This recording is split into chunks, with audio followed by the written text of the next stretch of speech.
Welcome, race fans. Tonight, ECR takes to Talladega, the super speedway that everybody loves to hate or hates to love. I don't know which it is, but 113 laps here. I think they were scheduled to run 188, but they're running 113. So, Jeff Dotson joining me in the booth here. Jeff, you got the points to run down through. They are in the chase here.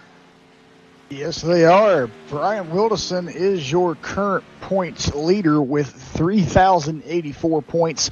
Tonight's race is one of the cutoff races for these guys here tonight. So we will see, I think, 4 guys getting cut, and it'll be down with, there's 12 guys in the chase currently, but after tonight's race, there'll only be 8 remaining for the next round. But Brian Wilderson is the current points leader coming in tonight. John Schweikert is only 1 point behind him with 3,083 in second. Third place is Thomas Lattimore with 3,073. He's 11 behind. We've got a 3-way tie for fourth place in points against Justin Bland, Michael Eliabe, and Nelson Rivera. They each have 3,071 points. They're 13 behind. Seventh place is Josh Witherspoon. He has 3,068 points. He's 16 behind. Eighth place is Luis Salmaso. He has 3,063 points. He is 21 behind. And ninth place is Chuck Harrell. He has 3,060 points. He is 24 behind. 10th place is Sean Medling. He has 3,057 points. He is 27 behind.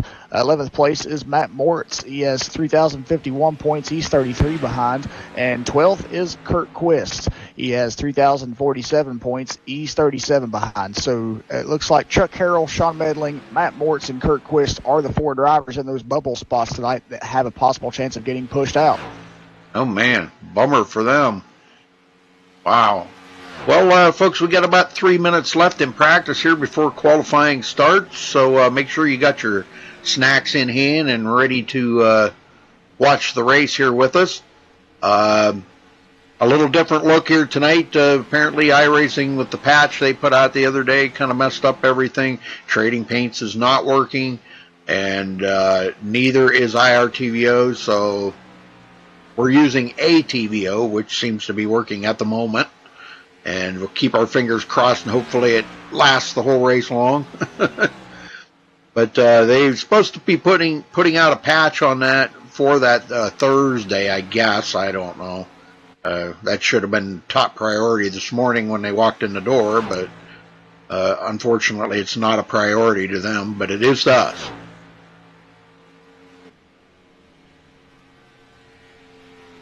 So please bear with this as we have Formula One style overlays on a NASCAR race.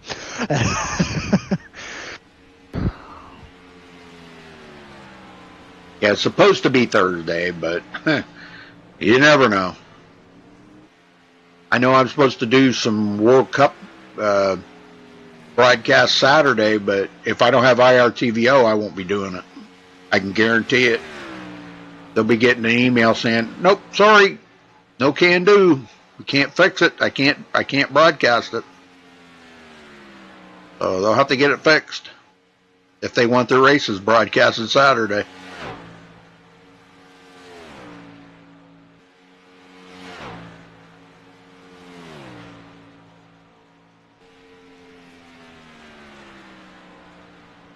Well, Jeff, we've seen some pretty interesting races at Talladega here this past week. And this is probably not going to be much different. You got to dread coming into a race like this. Some drivers dread it because they know that there's a possibility they could get caught up in a big one that could end the race. There is no fast repairs here tonight. They're just if you get the damage, you got to sit on pit road, get it fixed, and that is just so heartbreaking when you got to do that. Exactly, yeah. And especially a track like Talladega where, you never know when a wreck's going to happen. And that's kind of the downside to that. You got to try to keep your car safe in situations like this because there isn't a quick repair. And that's sometimes hard to do at a track like Talladega. Well, I guess they only have 1 lap of qualifying, so we'll be through qualifying pretty quickly here. But we're going to step away real quick here, play our national anthem, folks, and be right back.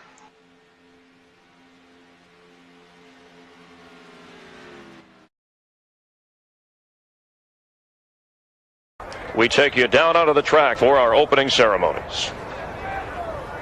Ladies and gentlemen, please rise. Please remove your hats. Oh, say, can you see by the dawn's early light what so proudly we hailed at the twilight's last gleaming, whose broad stripes and bright stars through the perilous flight o'er the ramparts we watched were so gallantly streaming, and the rocket's red glare, the bombs bursting in air, gave proof through the night that our flag was still there. Oh, say, does that star-spangled banner yet wave o'er the land of the free and the home of the brave?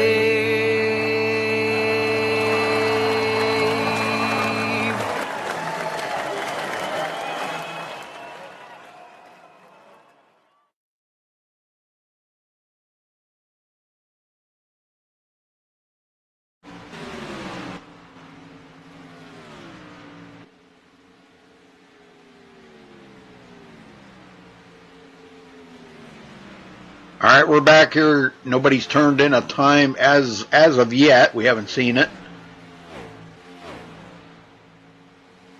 Following some of these guys here as they take their qualifying time. They only get one lap. There's one out lap and then one qualifying lap. So they got 5 minutes to do it in.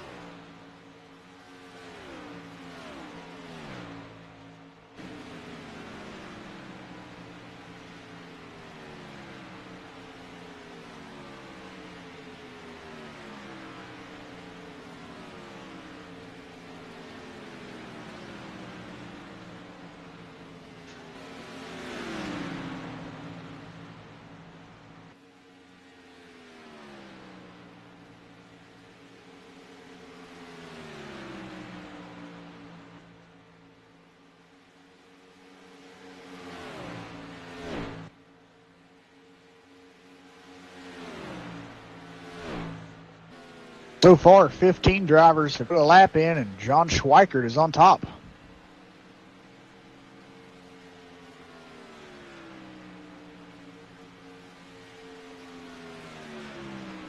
Yeah, he's really fighting to try to get, and stay in this chase.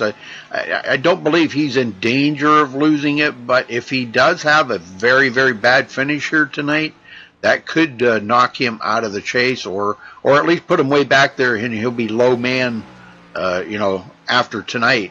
But next week, with the points resetting back to 0 again for the 8 drivers that would move on to the next round, it'll be a good save for him. And then they'll be struggling for the next races to get through that. So it's going to be an interesting night here to see who's gonna stay in for next round and who's gonna fall out. Exactly, yeah. And with Talladega being one of those races where it's a cutoff race, that makes the racing even more, I guess I could say, stressful to the drivers because they know it's a cutoff race and they know how this track can be. So it puts more pressure on them in that fact to where they drive harder so they can try to get into the next round.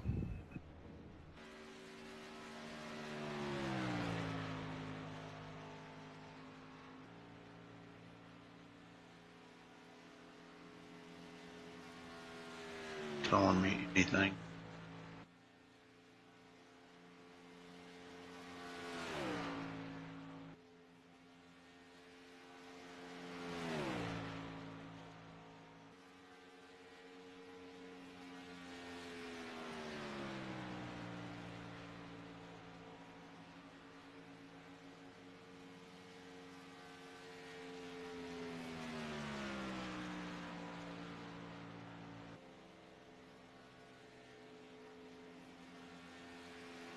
think about a 21 car field.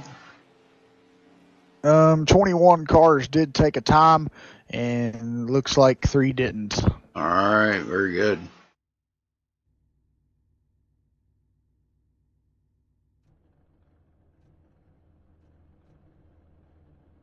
All right, let's run down through the grid here. Okay, if it's going to work, I don't know. Maybe it's not going to work. Not working.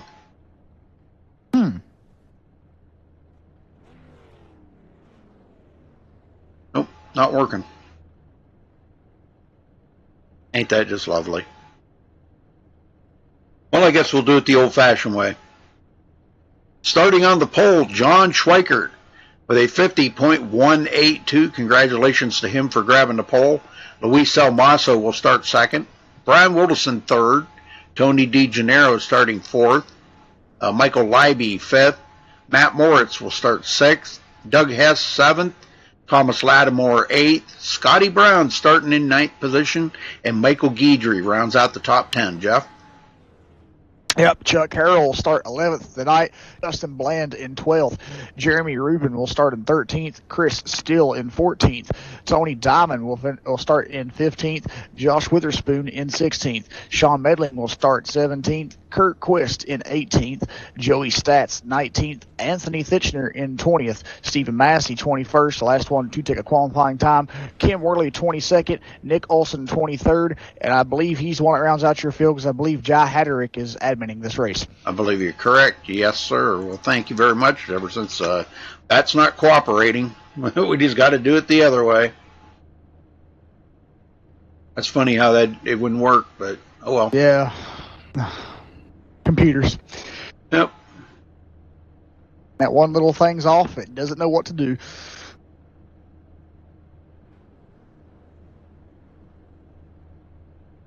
And again, I apologize for trading paints not working. I will refresh just for the heck of it here as they're going around on their pace lap, just to see if it may pick up somebody's paints, but it's been kind of spotty. Might pick up a couple or a few of them, but I see it did pick up Luis Almaso's paint, but some of the others did not, so it's spotty.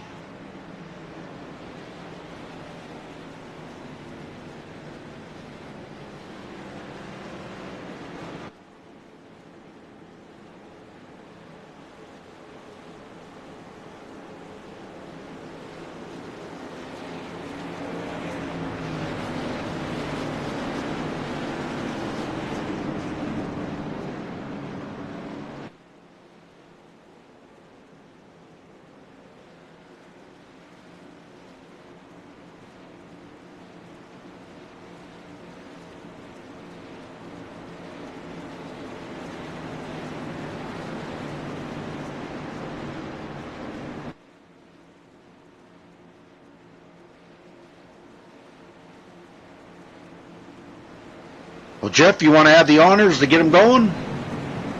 Sure. If it seems a little choppy to y'all, it's because it's iRacing with them, I guess, messing with that API file, and they're probably hard at work in the background trying to figure out a fix for it. So it was a little choppy last night, a little choppy again tonight, but not on my end. It's on their end. All right, pace car heads for pit road. Schweikert starting on the outside. Yes, he is. And there's the green flag. We're underway here at Talladega tonight for the ECR Racing Series here in Gen 6 cars for 113 laps. It should be very fun. John Schweikert starting on the outside there did get a good run, and he'll move down in front of Luis Almaso.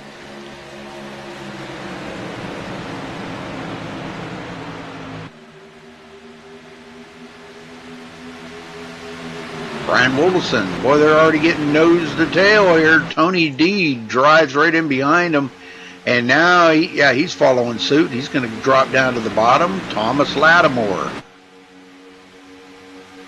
Everybody getting pretty much single file until you get back in the field here a little ways. Trying to catch up with some of these guys. Tony Diamond and these guys, they're finally getting in here. Anthony Thitchner. They're up on the high side. He's trying to work with, looks like Kurt Quist. Got a couple of drivers that did, Nick Olson did not start the race. And Worley at the back of the field. Back up front, Schweiker leading.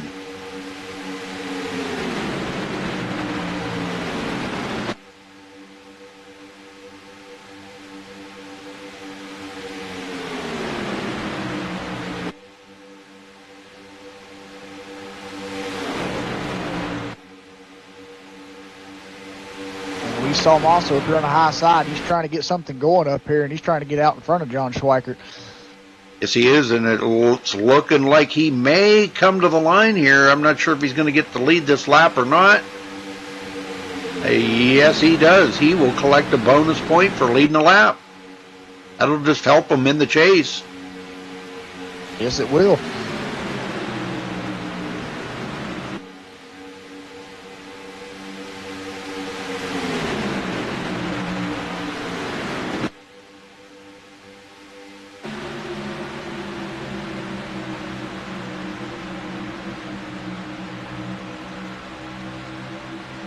I see Chuck Harrell back here in his number 3 Chevrolet.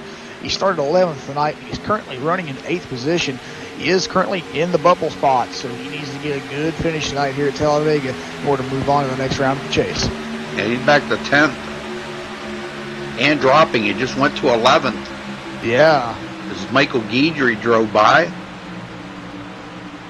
Guidry up to 10th. And Schweiker back to the lead. And Brian Wilderson right there in second place. Michael Leiby, one of the fastest in practice, now comes up behind him as Brian Wilderson goes to the outside in front of Luis Almaso. And for the lead, he's not going to drop down, though. He had the chance. He could have dropped down in front of John Schweikert, but he is not.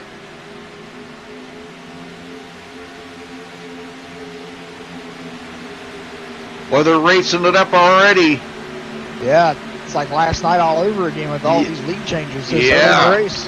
And Brian Wilderson collects a bonus point for leading the lap.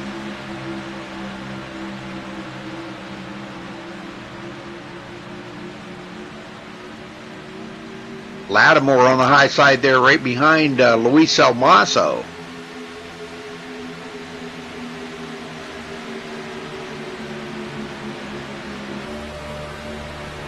Riding along with him here, looks like pretty tight racing to me. Very tight.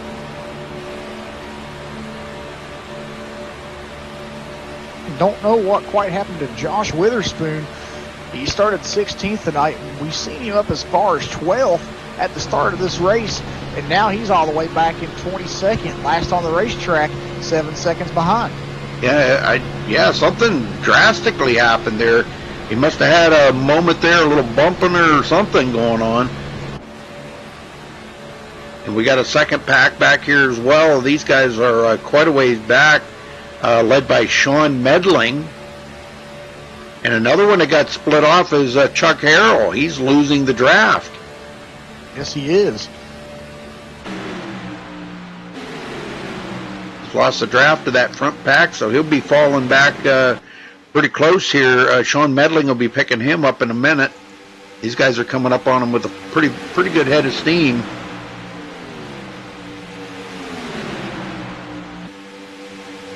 Scotty Brown in 11th.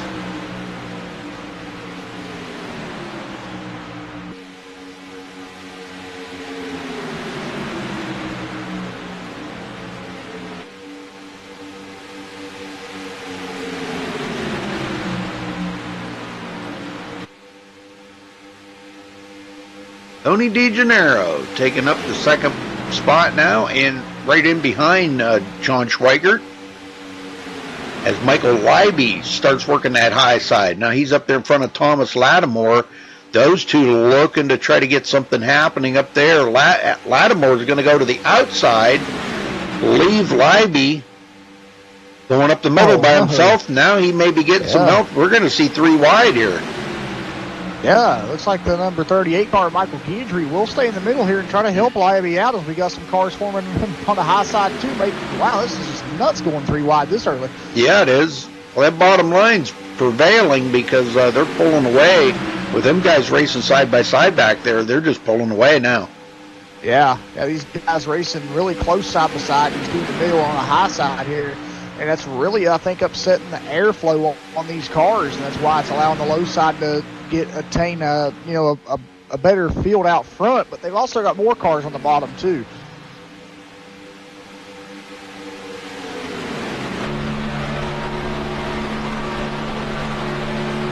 Now the number 78, Scotty Brown, trying his luck on the high side. Got a pretty good run. He's got a great run come up through here and help Michael Lively here. Yeah, he did. A lot of bobbing and weaving going on out there. A lot of aero push around these cars. And man, these guys are all over the place.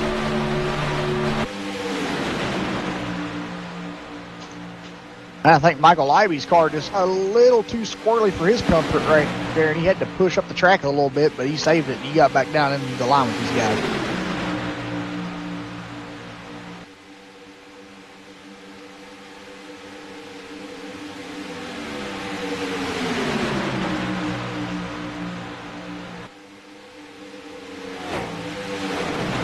And Scotty Brown for the lead.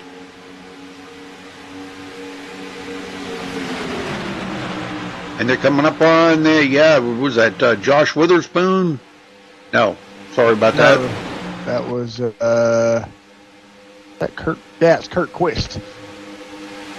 Oh, okay. I thought I looked at it and it said 55 on the car. My bad, I looked at it wrong. But yeah, Kurt Quist will go a lap down now. Next they'll be hunting down Josh Witherspoon, which Josh actually is quite a bit ahead of them, but quite a ways behind. Yeah, and he doesn't have a drafting partner out there to help him either, so one car all by himself coming up with a group of 13 cars, probably gobble him up quick. Yeah, this is one heck of a pack of cars here now.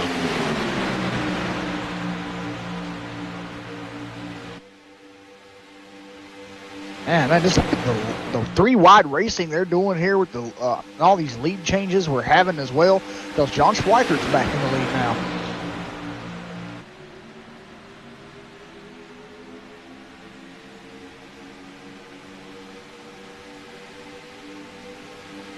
Scotty Brown's still trying that high side. And Michael Libby coming up clear on the outside of them, so we are still 3 wide. How long can they do this, Jeff? Yeah, that's a good question. I really don't know. I mean, with the way they're bobbing and weaving back and forth, maybe not too long, but they're doing a pretty good job right now. Yep, Guidry right there behind Scotty Brown. Those two may have teamed up. And here comes right up the middle there, the number 5. That's Doug Hess. Libby out there on that outside kind of hung. He can't like go forward. He can't go backwards. He can't drop to the bottom. He's just kind of stuck there right now until Doug Hess clears. Oh, there it is. There's the big one, 18. Tony D getting into that. Let's go back and take a look at this.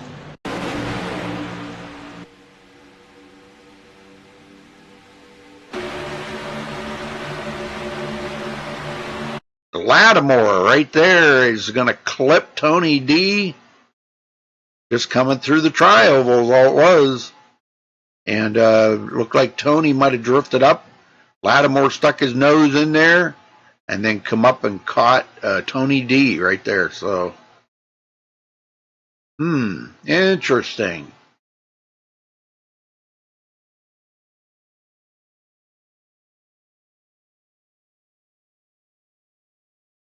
I think he's going to be the only one that's going to have, well, no, I take that back, because the number 34 there, he got caught up in it. That's Jeremy Rubin. And he's going to get some pretty heavy damage on his car as well.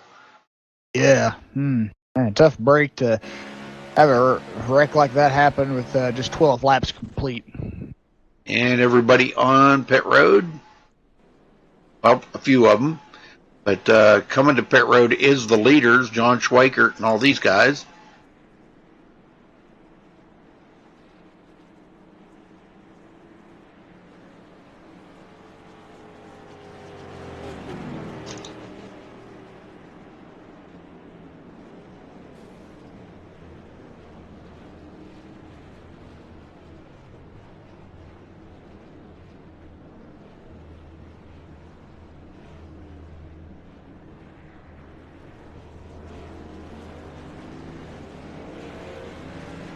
All right, so Schweikert, boy, I don't know. That was pretty close right there. I don't know. Yeah, it was. I guess he did get it. Scotty Brown, boy, I don't know. Scotty might have almost got speeding off of pit road there. I don't know. We'll have to wait and see if he does fall back. But that was a drag race off of pit road. Guidry up to third.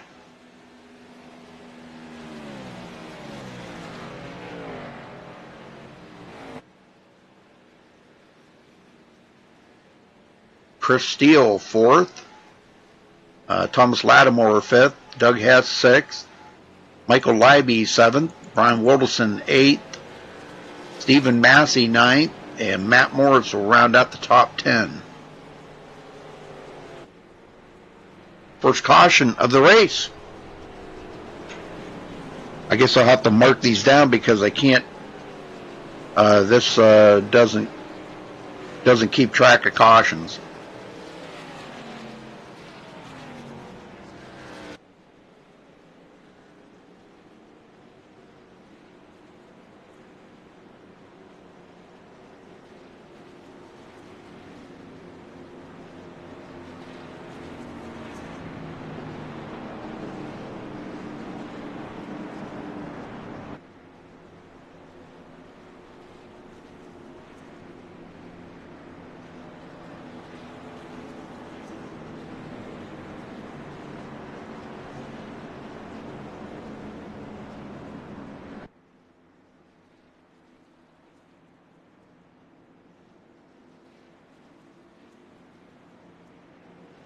I'm still learning this program. I'm still trying to figure everything out on it. So, yeah, it's all new to me as well.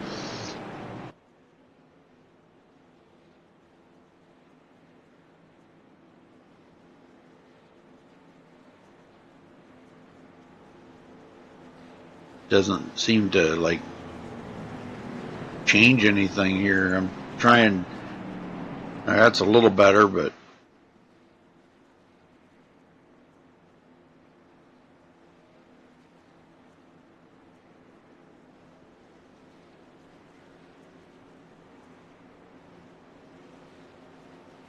well, we should get the one to go this time by Jeff. And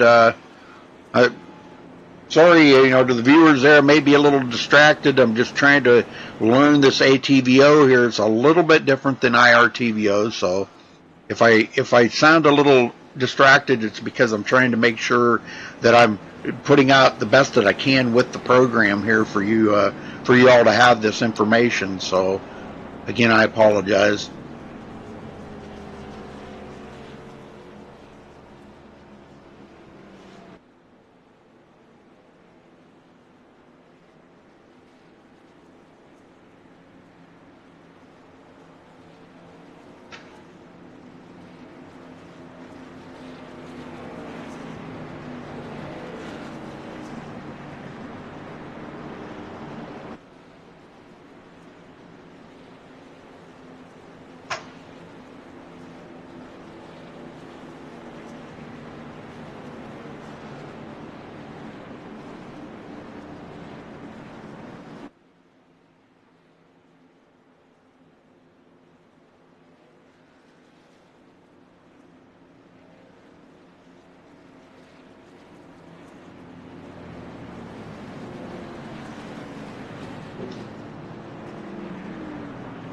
Well, I'm assuming probably Schweikert will start on the outside again. I'm not sure, but that's usually where he does start, and it's not a bad place to start.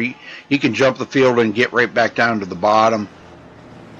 It just it kind of ensures that somebody's not going to get up there on that high side and try to get a run by him. Exactly. Yeah, it's kind of protecting a little bit. You know, it kind of protects the high side, but he can also get a good run on the high side too, and get back into the front on the bottom and stay in front of those guys while protecting the top lane too for a little bit. So yeah, I think he would start on the high side. I think it'd be best bet, but we'll wait and see here and see what he chooses.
All right, they are doubling up. Lights are out on the pace car. We're going green this time by. We just got a couple of guys that are a lap down.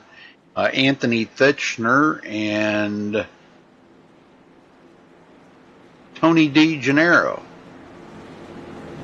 Looks like Jeremy Rubin is still sitting on pit road. He's not down and away yet.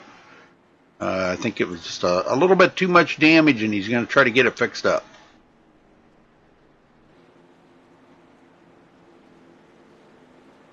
Okay, lots of racing to go here, folks.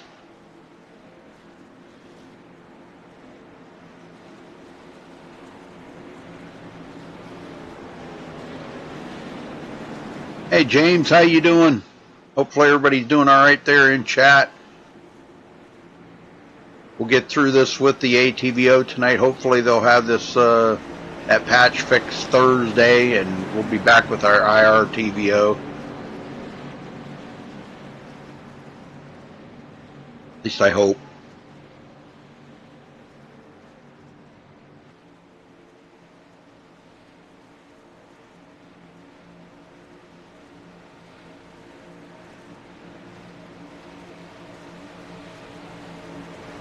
All right, here we go. Pace car's in. Schweikert up on the high side, leading these guys to the green flag. He's on the gas.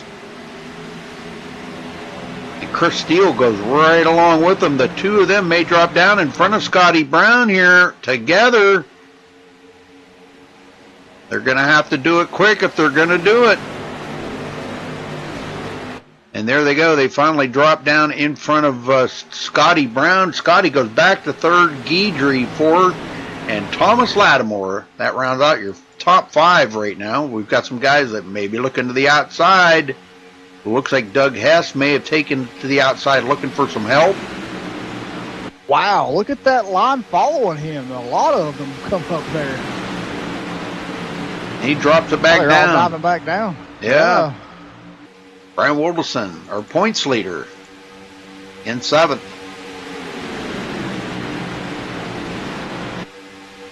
Yep, he come into tonight's race leading over John Schweikert by just 1 point. So that was a close battle between those two, and still is coming into the next round of the chase. Now they've got a lot of cars up there working together all the way back to Michael Leiby. They may wind up doing something up there. Wow. Well, Michael Leiby will take it down back to the bottom here and try to get in behind these guys and to kind of even it out a little bit. But we got another group of cars back here getting a run on these guys, and we'll see what they do when they catch them.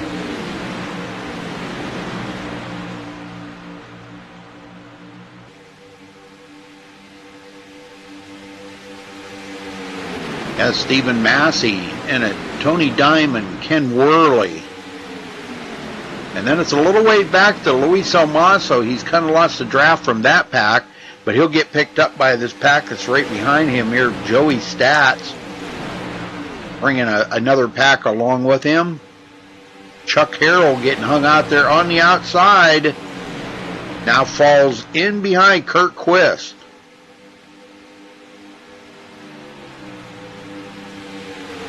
Josh Witherspoon. 19th place, Anthony Thitchner. Lap down.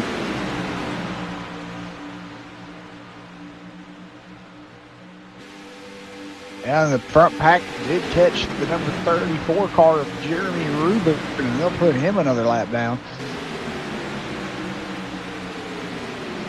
Yep, Tony D. Back here, 21st position.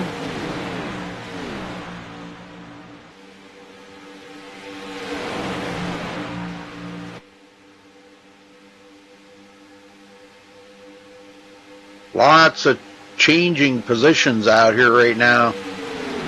Everybody's Yes, looking for that spot that they want to be in, where they feel comfortable. Nobody wants to just ride behind each other. Everybody wants to get up there for that lead. Scotty Brown bringing a second group. 4 guys working together, but that bottom row is very strong with a lot of cars in it. Very strong.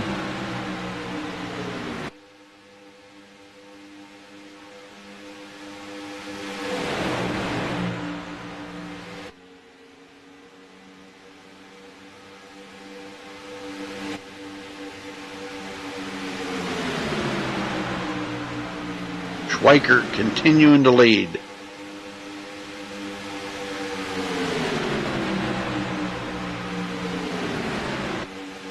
Not really a whole lot to talk about right now, Jeff. I mean, everybody's kind of minding their own P's and Q's, a little bit of changing up here and there, but... Yeah, did see the number 73 car of Sean Medling back here, though, coming off turn 4. He did get a little twitchy there, and he did almost about clip the apron, but he saved that car and didn't cause an issue there.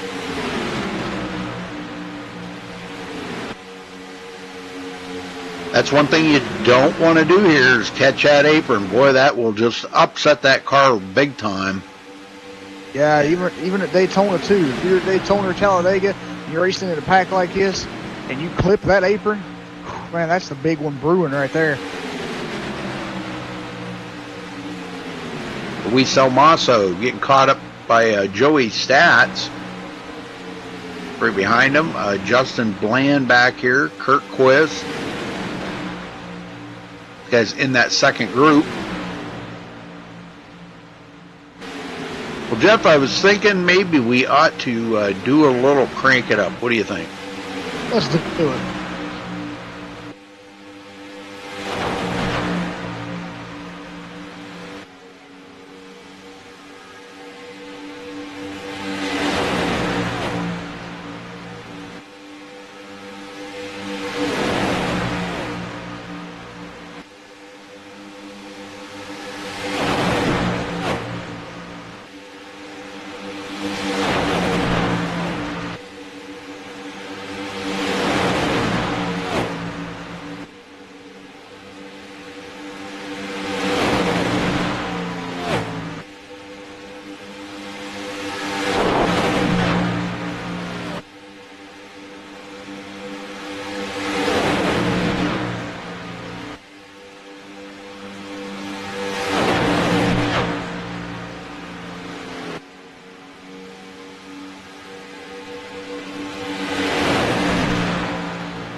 I didn't see what happened, but John Schweikert gets shuffled to the back here, and he is losing the draft.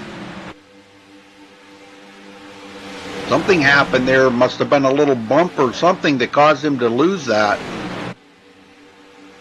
But Scotty Brown to the lead. Yeah, I actually rewinded the replay reel back here, and no one touched John. He just drove it down to the apron and let him go by. So really don't know what happened there.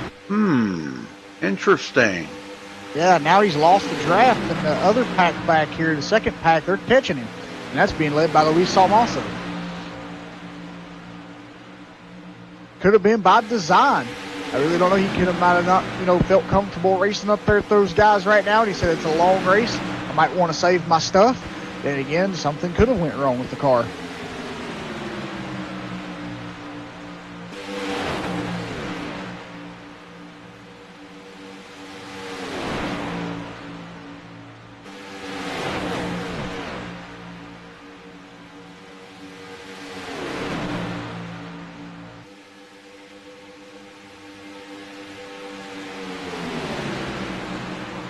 Well, look who's joined the pack up here now. The number 6 car, Stephen Massey. He started 21st today.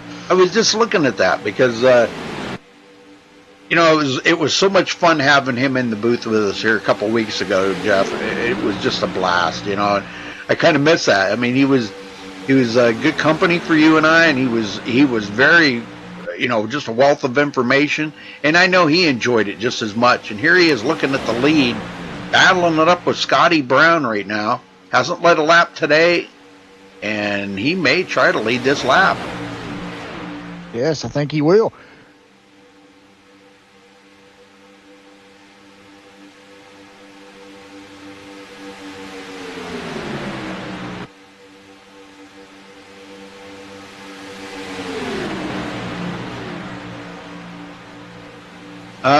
With the build, the patch that they put out, what was that, Tuesday or Monday? Yesterday. Monday or Tuesday. Yesterday. Yeah, today's Tuesday. Tuesday. It broke IRTVO and Trading Paints. They did something to the API file. They were, I don't know, working on something, trying something or whatever. And they're supposed to have a patch out for it Thursday, I guess, to fix it. So...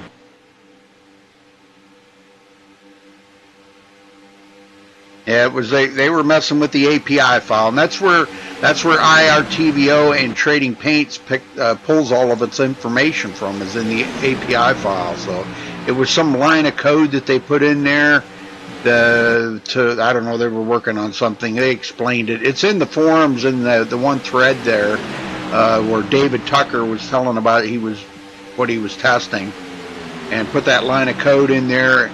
And I don't know why they couldn't have just in 30 seconds this morning fixed it, but, they're not going to do anything now with it till Thursday. So, I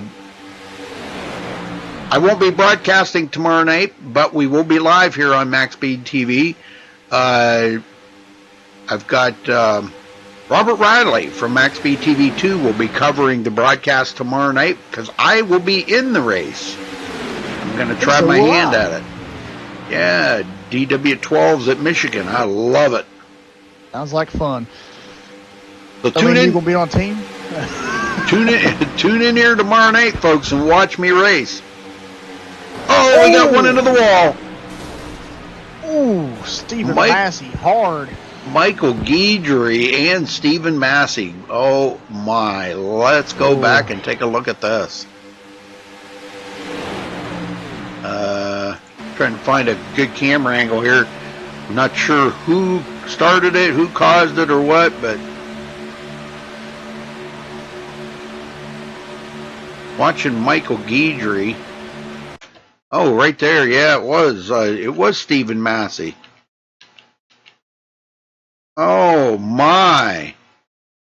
Looks like a little net coating there, maybe off of Sean Medling, it looks like. Yeah. He's coming up there on, looks like he kind of drove it down to the bottom for some reason. His car went and broke left. I don't know why all of a sudden it just like broke left. Or maybe he got into the guy ahead of him or something there, but It broke left, and then he immediately went right to the outside wall, and that's going to catch Michael Guidry. Guidry's going to go clear to the inside wall and hit the Talladega sign on the wall. Wow, what a hit. Yeah. That car is toast. Both of them are pretty messed up right there. Holy smokes. Well, Scotty Brown will take over the lead here. I'm sure they're going to be heading for pit road. About that time, they need fuel, tires, whatever they're going to do here.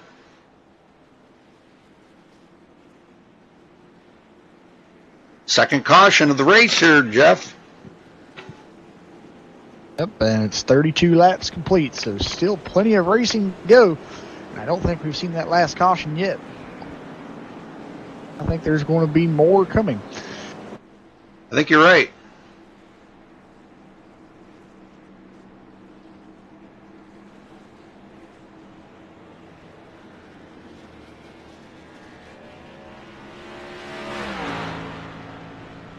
Well, this will catch the whole field back up together again now for the restart. So we'll have to see how this is going to play out.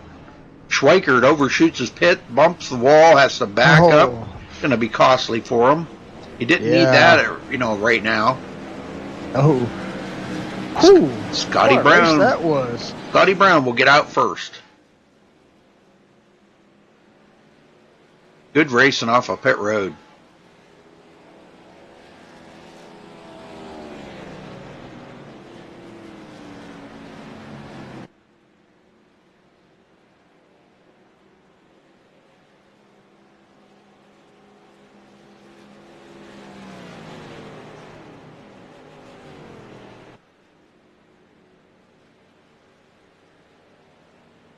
Now it looks like we've got quite a few guys that are out of the race already. Jeremy Rubin, Anthony Thitchner, and Michael Guidry. Well, they're all sitting on pit road, I should say. And Stephen Massey. So, yeah. Dang. Field has gotten shorter. Yes, it has. But the good thing is there still are 18 drivers out on the racetrack out of just 23 starting. So, not that bad, but it is for the guys who are out. All right.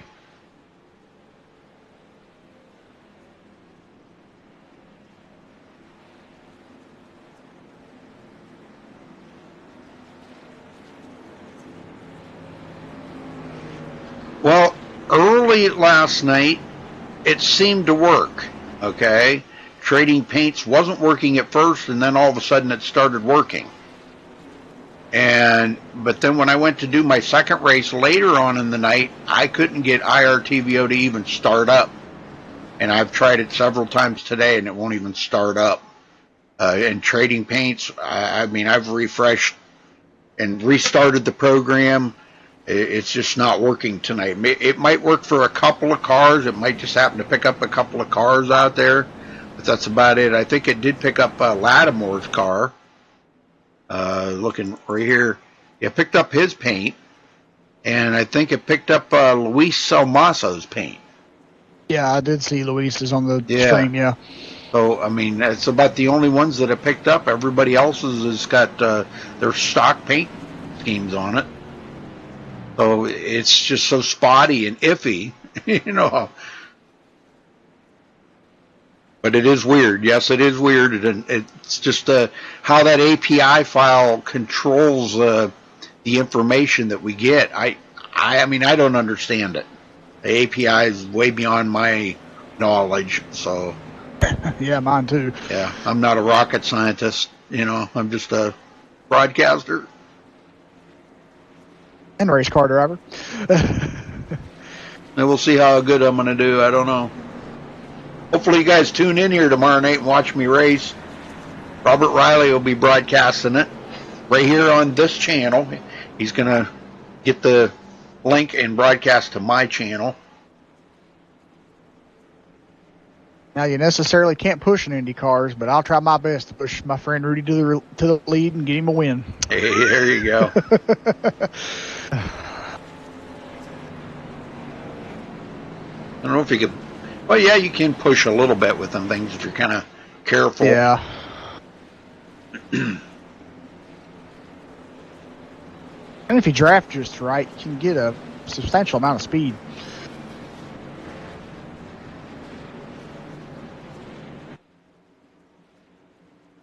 Gotta get that. You got to get right behind the driver in front of you, just right, and get that air flowing over both cars good enough, and like right in the line, and you can pick up some speed doing that. Yeah. Well, Josh, just go into a hosted room or something and see if it works now, because I don't know of anybody that's got IRTVO that it's working. Everybody's. Yeah, mine's messed up. So yeah, it just keeps crashing.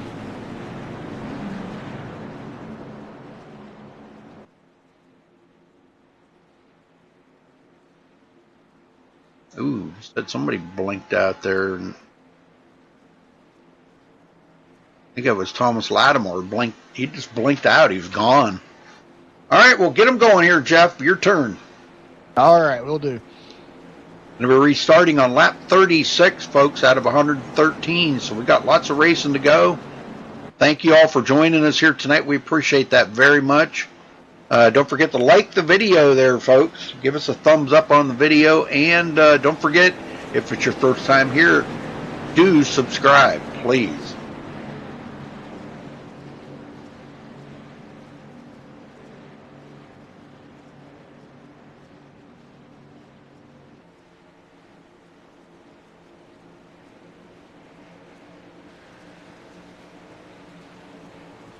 Ready to go racing.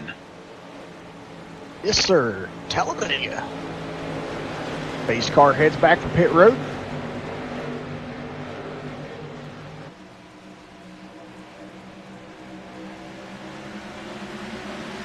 And there's the green flag. We're back underway here at Talladega. Scotty Brown did start on the low side here. We were seeing when John Schweikert was up here, he was taken to the high side. Different way for Scotty here, but it worked out for him, and he's going to stay out front here and we've got Sean Medling and Brian Wilderson trying to work out here to get around him and Michael Liaby. Yeah, they need a couple more cars up there, but that back part of the field here hasn't caught up to him. Lattimore kind of given a little bit of distance there, him and Doug Hess, but now they're starting to close up on Liaby, and they will close up that gap pretty quick.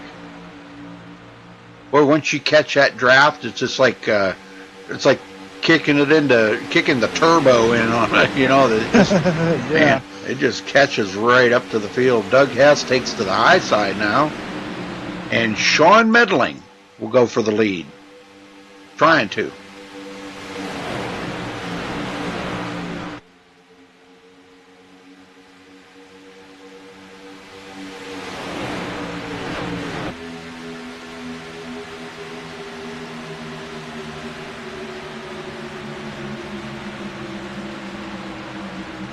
And that's not going to work out for him. He's going to have to fall back a little ways here. Here comes Luis Salvaso up on the bottom. Him and Chris Steele. Yeah, I was going to say that. Yeah, good old Luis up here up front, man. He's looking to get up here and race these guys now.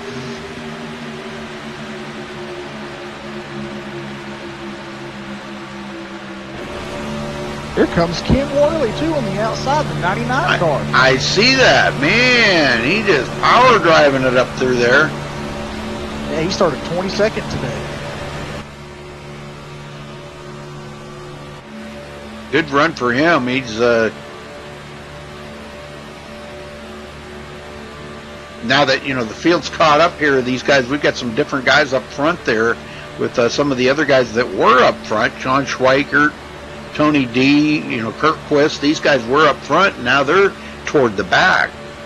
Yeah, Kurt Quist and Tony D, they're currently running in 13th and 14th. We got John Schweikert back here in 16th.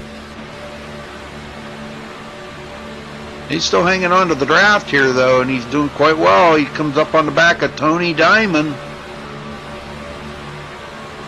Wow, all over the place there. Boy, almost catching the yellow line there by Tony Diamond. You don't want to do that too often. And it can be Schweikert to the outside. Tony D going with him. Yeah, we noticed that these two have been working pretty good together since the start of the race. They started up front with each other, and when they were up front, they were the ones working together. So we might see them work together again here to try to get back up in the front. Joey Stats there with them as well. He's right at the back part of that pack. It's a long ways back to Witherspoon. He's lost the draft again. He is back on the lead lap, but he's lost the draft. Yeah, I just think something's not right with Witherspoon's setup up here tonight at Talladega. It just doesn't really seem like it can keep up the draft with these guys, and when they start getting together, it just leaves him in the dust. Sean Medling gets shuffled back. He was up there bidding for the lead just a couple of minutes ago. That's the thing about super speedway racing. You could lead one lap and be in 10th the next lap. Yeah. Or be in 10th one lap and be in the lead the next lap. You know, vice versa. Exactly, yeah. That's what makes restrictor plate racing so great, because you can have so many changes like that for position and so many battles for position.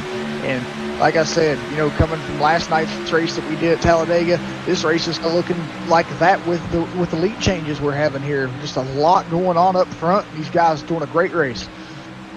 Yep, and Brian Woodleson takes it clear up against the wall. Somebody was saying in chat there that that's kind of the place you want to be for some good fast racing, but he's falling backwards. Yeah, pretty good here. Medling's getting a run. Yes, he is. You really have to have a good working crew of drivers up on the high side to get a run going. If you've only got like 1 to 3 cars up on the high side, and you've got like 6 or 7 on the bottom side, that's going to be the side that prevails that has the more cars. The more cars you have in a line, the more they're attaining speeds and the more they're getting pushed. The cars on the outside that don't have that much just don't have the horsepower because there's just so many cars on the bottom.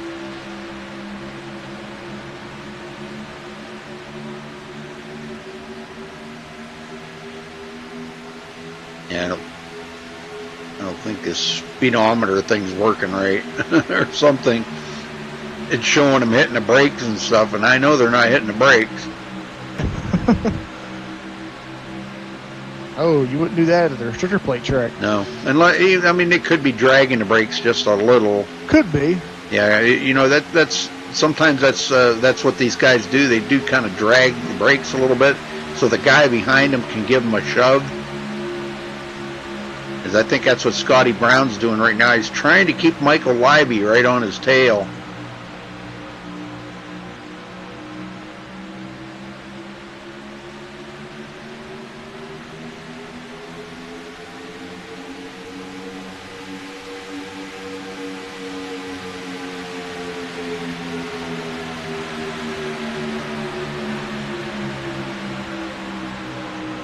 A little bit of shuffling around. Scotty Brown hanging on to that. Here comes Luis Almaso up on the outside.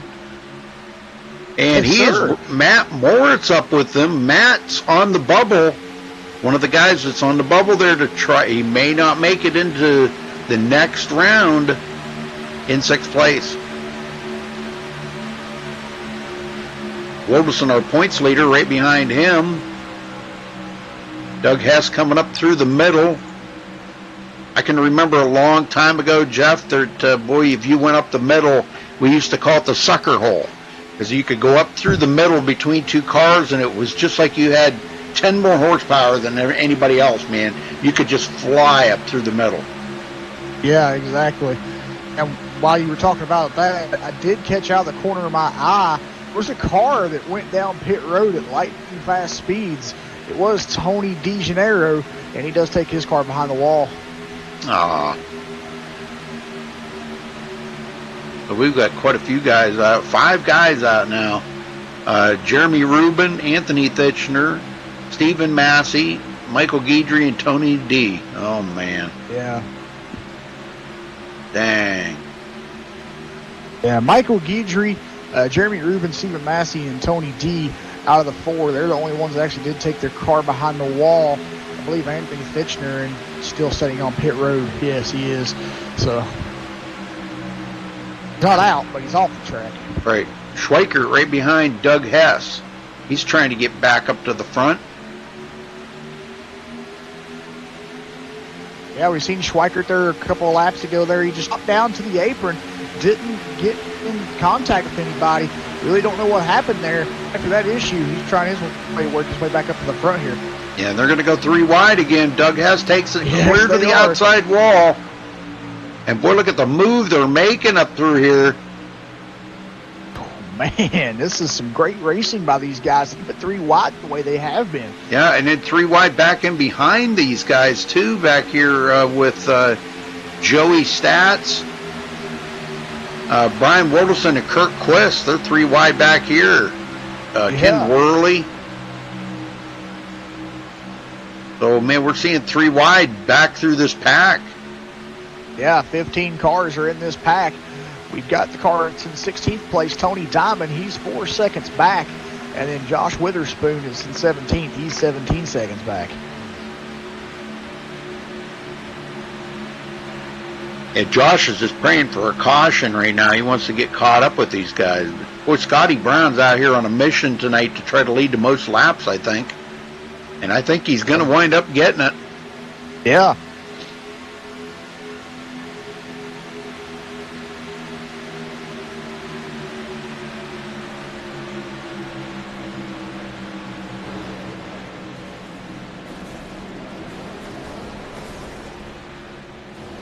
Uh-oh. I just heard some wrecking. Yeah, uh-oh. Yep, there's a caution. Matt Moritz. Let's go back and take a look. Oh, no. Joey Stats and Chuck Harrell involved, too. Major engine damage on those two. And with Matt Moritz. All right, up the middle of those, Doug Hess. A little bumping action between him and Matt Moritz. Doug Hess comes down and gets into the side of Sean Medling. Medling comes up into Matt Moritz. Oh, boy, there, and it's on from there. And John Schweikert's going to get a piece of the action. Chuck Harrell. Oh. Kirk Quist. Ken Worley, he slid by on the outside by the skin of his teeth right there. Yes, he did. Man, I'm telling you what, we got a lot of tore up cars now. Yeah, this was the big one for sure. Yep, that sure was. Cars spinning everywhere right now. Yeah, and Chuck Harrell sitting on pit road. So's John Schweikert and Chris Steele, Brian Wilderson, Joey Stats. Man, a lot of great cars got gobbled up in that one, and there was like 3 or 4 of them with engine damage, so not looking good right now for those guys. Well, it looks like Scotty's going to bring them all to pit road once again. Time for fuel, tires, whatever they're going to do here, and we'll keep an eye on to see who's going to get out first.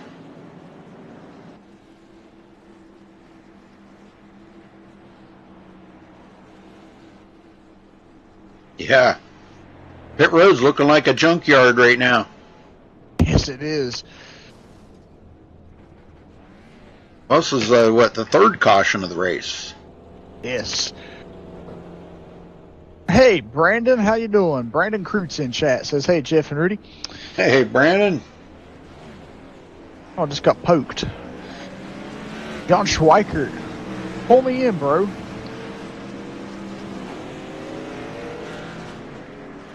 Josh Witherspoon got out first?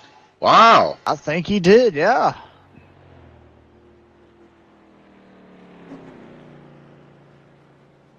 Wow, that was, I don't think he stopped. I know, he didn't stop. That's what it was. Yep, Michael Leiby got off pit road first. Witherspoon didn't stop.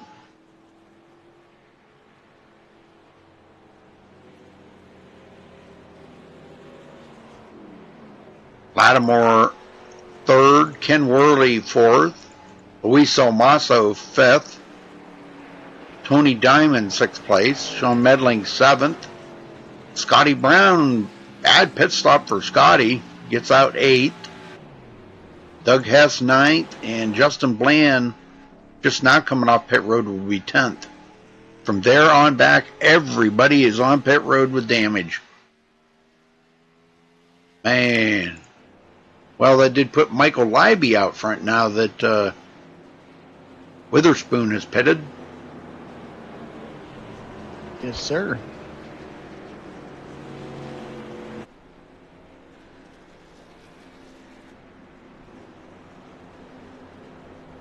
Live?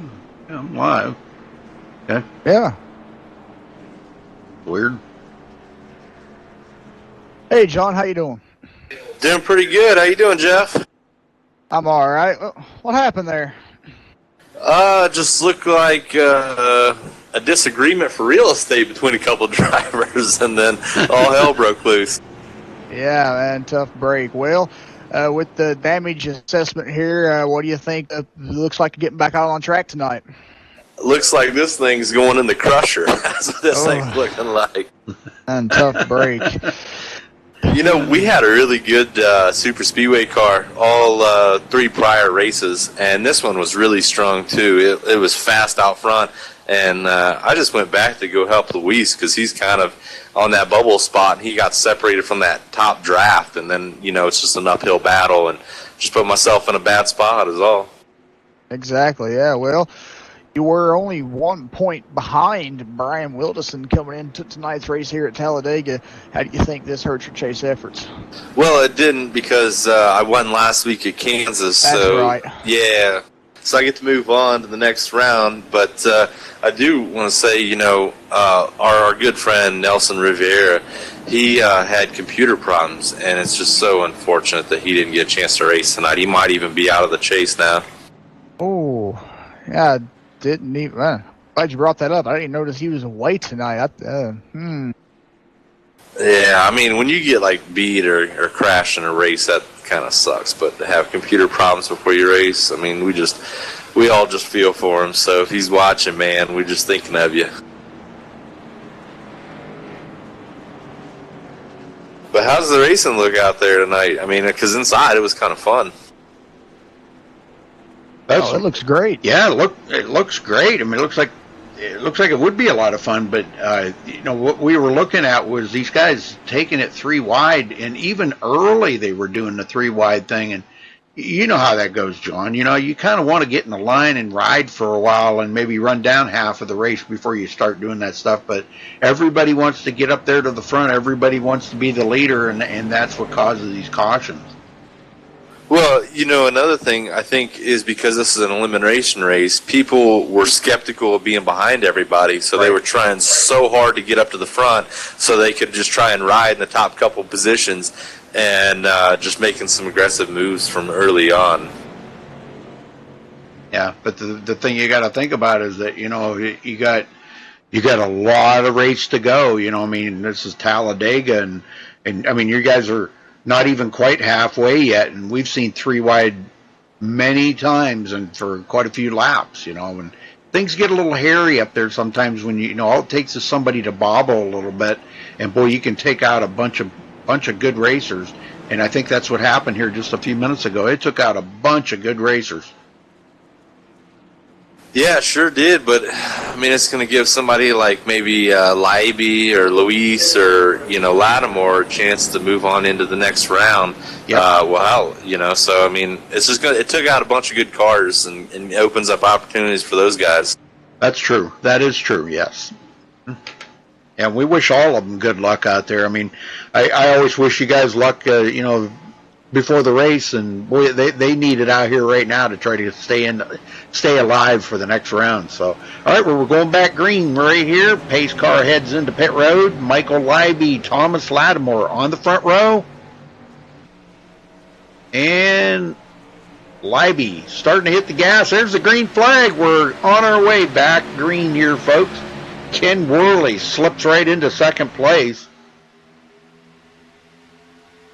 Yeah, this is a really great run for Ken tonight. He started 22nd. He's found his way up to the front here, running in second. Looks like we got another try for the high side here as we have Thomas Lattimore and the number 5 car, Douglas Hess, trying to get a run here. And, they moved back in now here. And Luis Salm also will dive out now to the outside. Yes, he does. He wants to get up here and lead a lap. Well, he probably couldn't find a better partner out there right now with Thomas Lattimore, because Thomas is hungry for a win here too. Yes, he is. All these guys up front here are hungry for a win tonight, and all these guys have very fast race cars, and who knows who will be coming down the end of this race. Any of these guys have a chance. Yep. Well, Lattimore, he's probably saying to himself, good, Schweikert's out. I got a chance to win. There's a hell of a lot of guys saying that right now. I'm just kidding you, John. Hell, even the fans are like, hey, look at that Schweigert's out. We got a different winner tonight.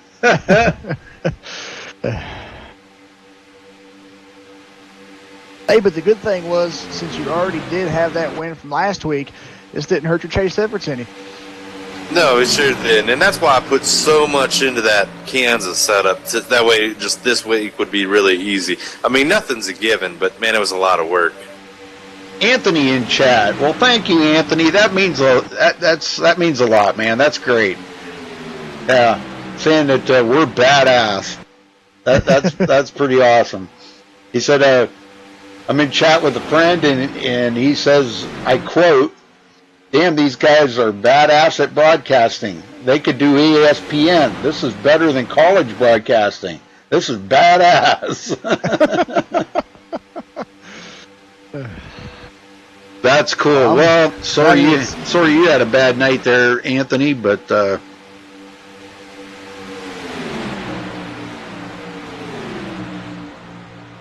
the race may look a little glitchy at times. That's iRacing. That is not me. It's iRacing.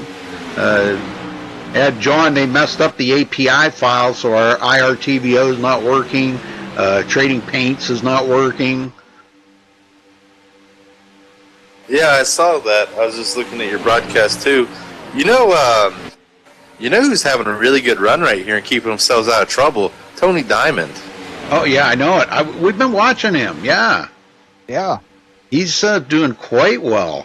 Scotty Brown, man, what an impressive run by Scotty Brown tonight. Yeah, really impressive. He's been up there. I think he's led the most laps right now. Yeah.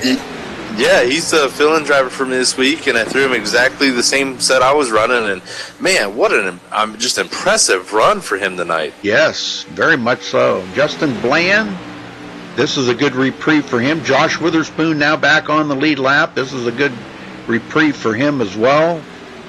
No, I'm sorry. He is a lap down.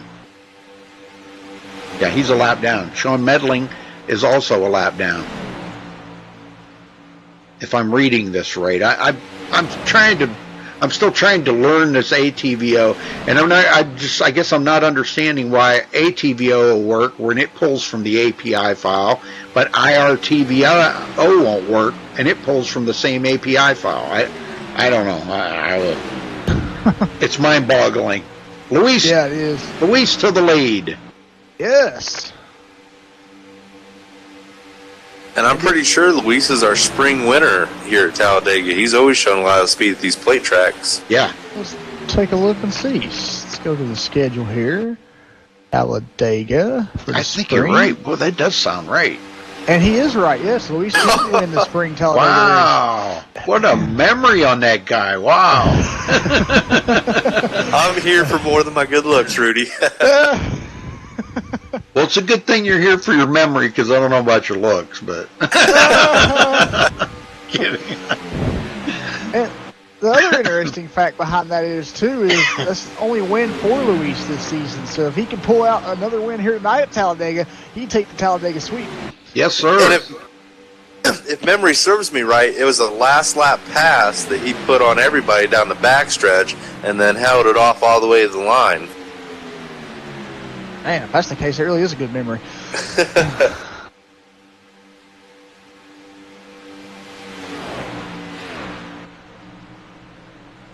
The only thing I feel for is Thomas is outnumbered here because you got Ken Morley, Doug Hess, Libby, and Luis are all team cars. Yep. So that kind of is unfortunate for Thomas. And all these guys, they know their way to victory lane. So, that's the bad thing about super speedway racing like this, John. And I know, there's up and downs about it both ways. Some people like the super speedway racing, others people don't. And I think it's the guys that don't is because it kind of gives everybody an equal chance out there to get a win. They say it doesn't take a whole lot of talent to drive these. I totally disagree. It's a different kind of talent. And I'll argue that till the day I die, because there is, when you're doing 200 mile an hour, and John, you can attest to this, you're doing 200 mile an hour out there, you're just not driving in a zone out there. You've got so much to look at and around you. You got to pay attention to and think about, and worry about your pit stops and hitting your marks when you come to pit road, and don't speed. Thomas Lattimore to the lead. Sorry about that. For the first time Well, you're today. absolutely right, Rudy. Sorry, Jeff.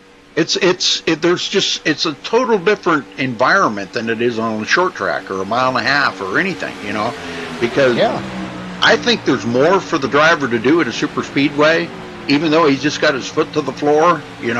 There's still more to do than there is at a short track race.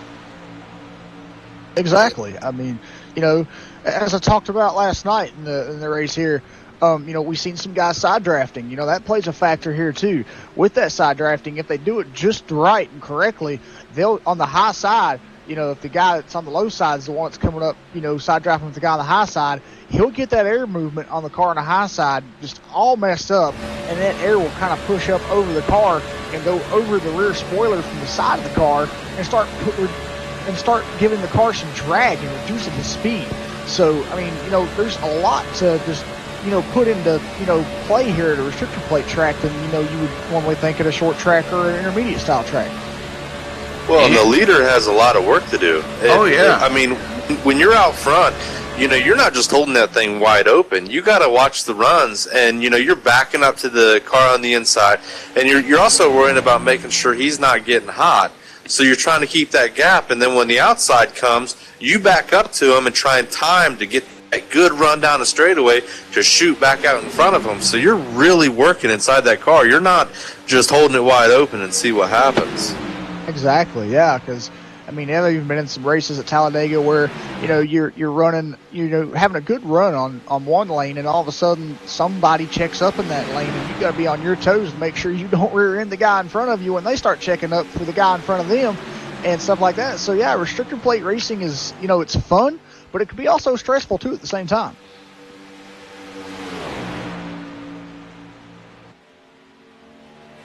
Well, Scotty Brown now gets hooked up with Tony Diamond.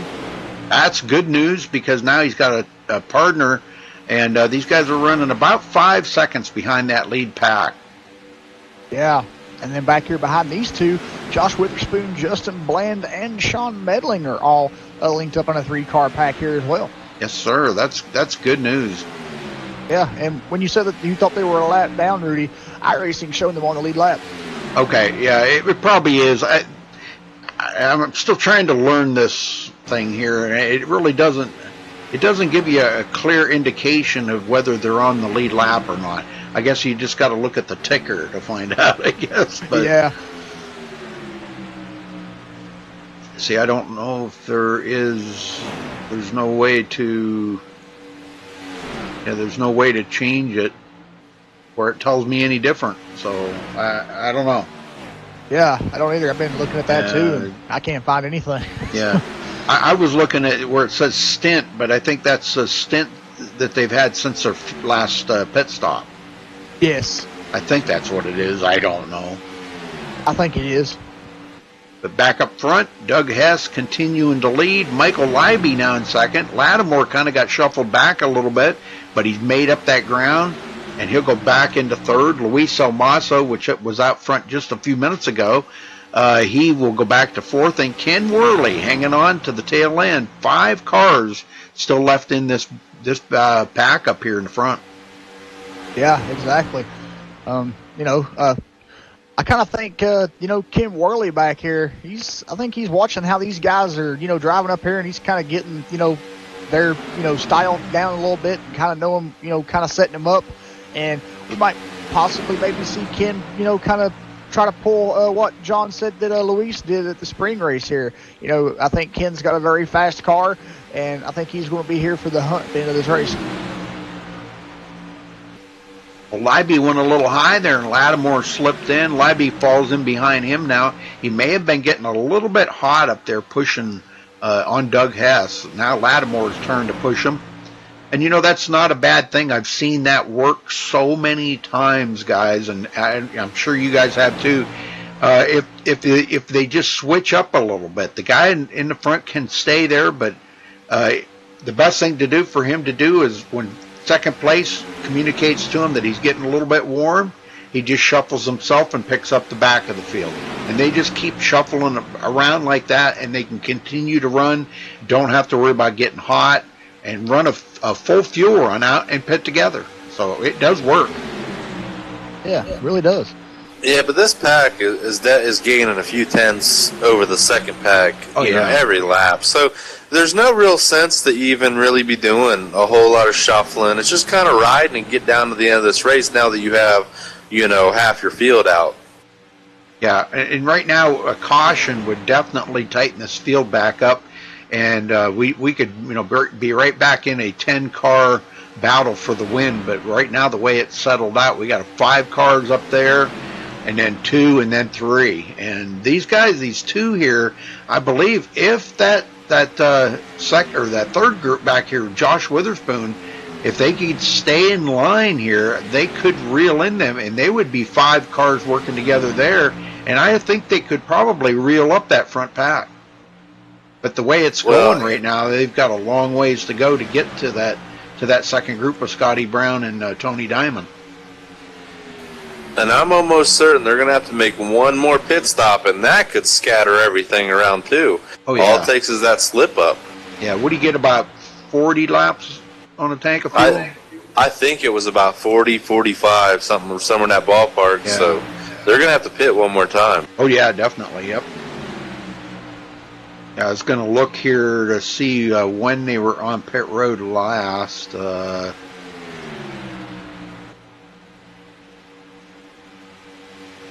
Looks to be lap. Oh, that ain't right. 45, 50?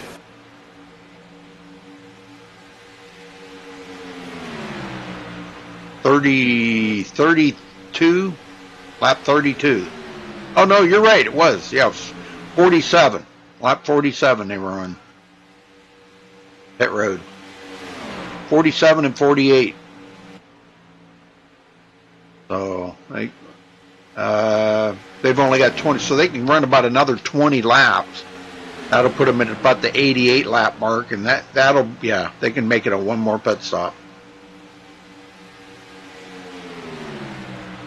John, has anybody tried 2 tires? No, we haven't tried 2 tires, but that's usually the call you make under green. Yeah. But it used to be, now I don't know, here on this last build, this car didn't like 2 tires, even on a super speedway. That's still true? It was true at Daytona. I'm not sure with Talladega. Daytona is usually a lot hotter, and it's a little tighter radius in the turns. Yeah. But Talladega just seems a little bit bigger, and it's not as bad. Okay. A little more forgiving out there if you do try that 2 tires.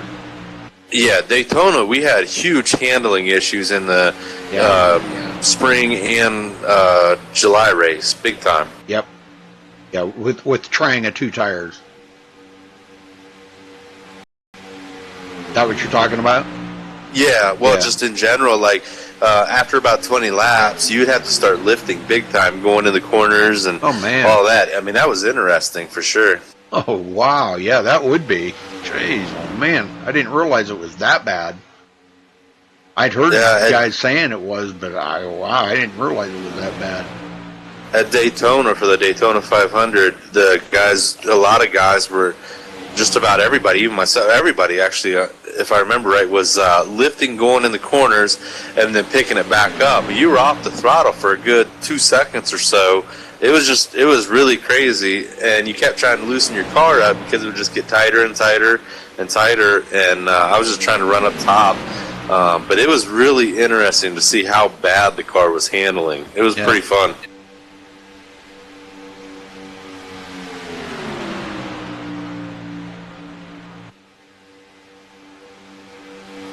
Jeff, do you like super speedway racing?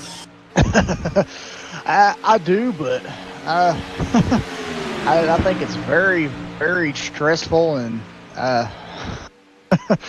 and I've gotten close to some good finishes before, but other than that, it's fine, and I love to watch it and commentate it and everything. But as much as I'd rather commentate it than race it, to be honest, but I'd race it still.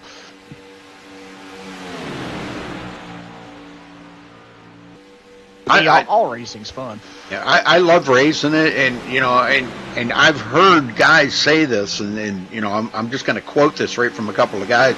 When they got done racing a super speedway racing, they were soaking wet with sweat. Matter of fact, last night, the broadcast I did, them guys ran at Talladega, and the winner said he was just soaking wet. He said he was shaking coming to the finish line. I mean, wow. That's how intense this can be over short track racing. Yeah. This is like super, super intense racing. It is, yeah. And I mean, I got nothing against short track racing. But that puts it into the hands of just how good the driver is. And these guys have proved, that time and time again that short track, you got a different winner a lot, and it's mistakes are made, people get damaged. Not that we haven't seen cars get damaged here tonight, but it's in a whole different way. Usually when somebody wrecks at 200 miles an hour, there's no place for you to go, no time to react, you can't get out of the way, and a lot of cars get involved in it. Where in a short track, you're not going as fast, maybe, anywhere from 120 to 150, sometimes 160. You got a little more time to react, you're maybe spaced out a little more, where here you're running in a tight pack. So it's altogether different racing, and that's what makes it so intense. Yeah, really. But where Ken Worley's running in fifth, they can get, let's say that this was the last lap, and Thomas is out there leading. By the time they come back around, Ken Worley could be leading. I mean, that's how just crazy that last lap really can be. Yeah. So, I mean, that's just what makes it so exciting and intense here at these big tracks. Well, we were just talking about that a little bit ago here, John, just before you come in the booth about, I think it was Sean Medling, because he was up there battling for the lead, and he went from first to 10th in one lap. But like we said, you can go from first to 10 in one lap, or you can go from 10th to first in one lap. It's just that intense. It's crazy racing, man. But these guys have got a pretty good lead over 6th place now. And I think we've seen some guys that did stop. Scotty Brown and Tony Diamond. Yeah. They did stop. They stopped a little earlier to get their last. I believe they did. They are a lap down. The only problem is this lead group, man, they're just running such good lap time compared to 2 cars or 3 cars by themselves. It's just so hard. Yep. Yeah, they've gone a lap down, but they're separated now. Scotty Brown must have come off pit road a lot better than Tony Diamond did. But that's a tough break for Scotty Brown because, man, he was running so good up there in the front. Oh, man, probably was going to lead the most laps today, but it looks like that's probably going to change. Yeah.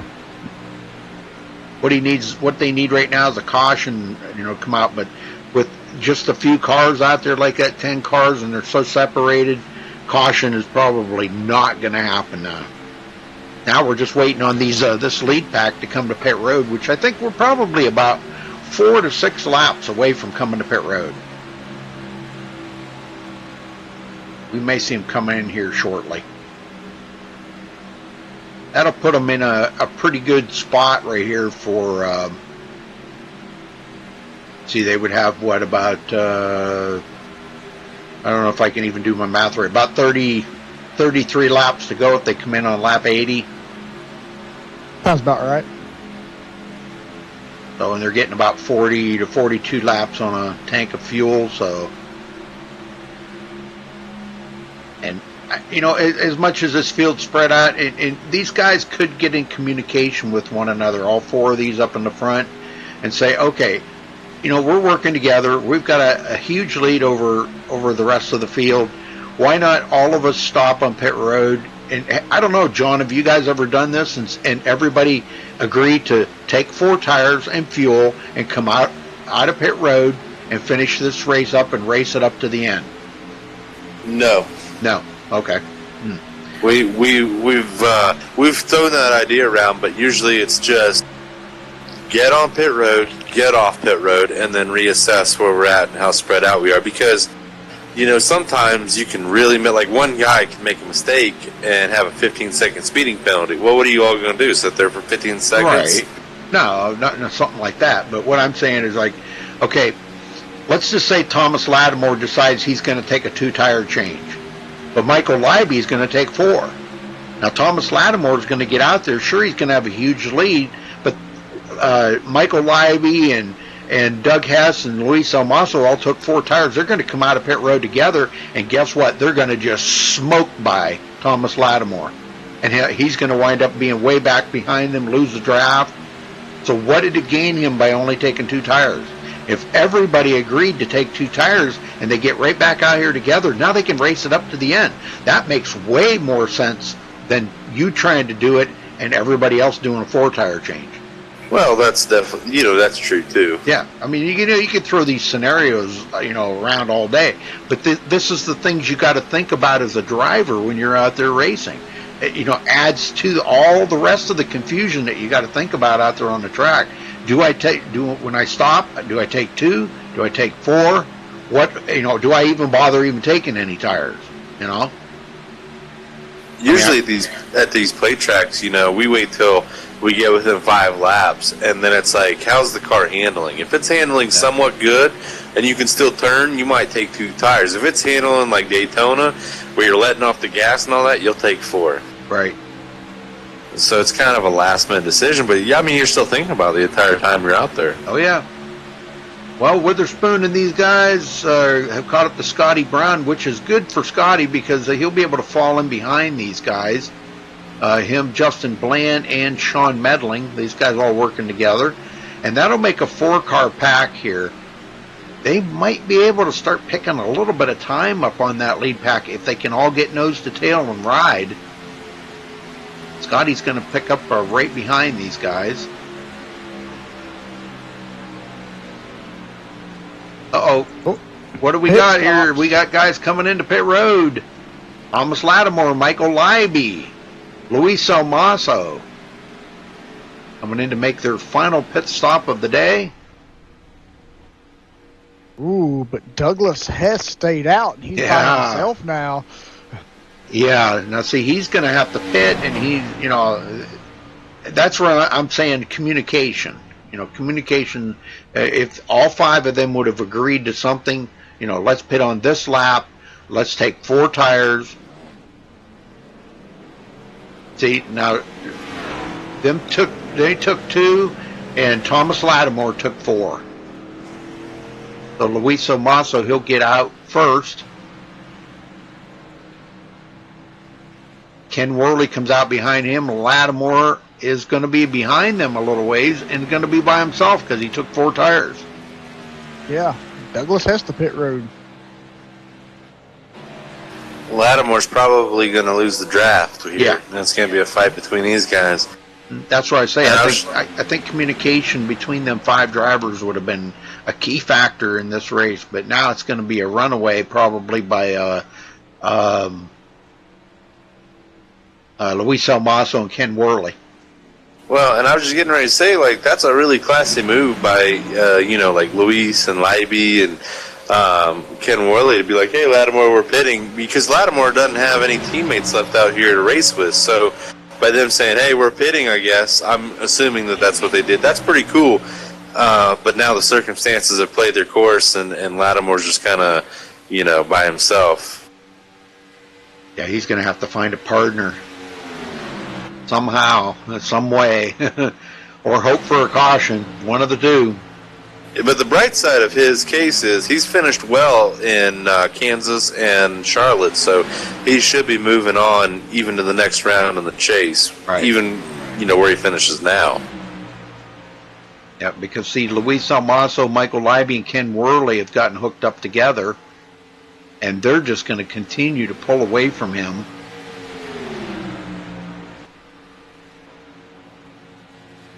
Yeah, Lattimore is setting 3rd in points coming into tonight's race, so I'm pretty sure you're right about that, John. He'll probably be moving on too.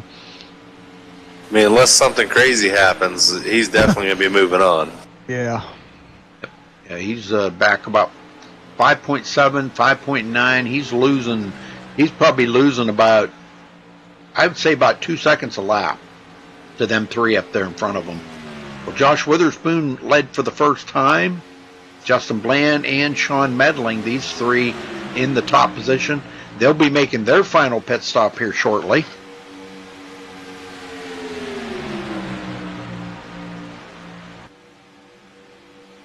I don't think they're too awful many laps away from that.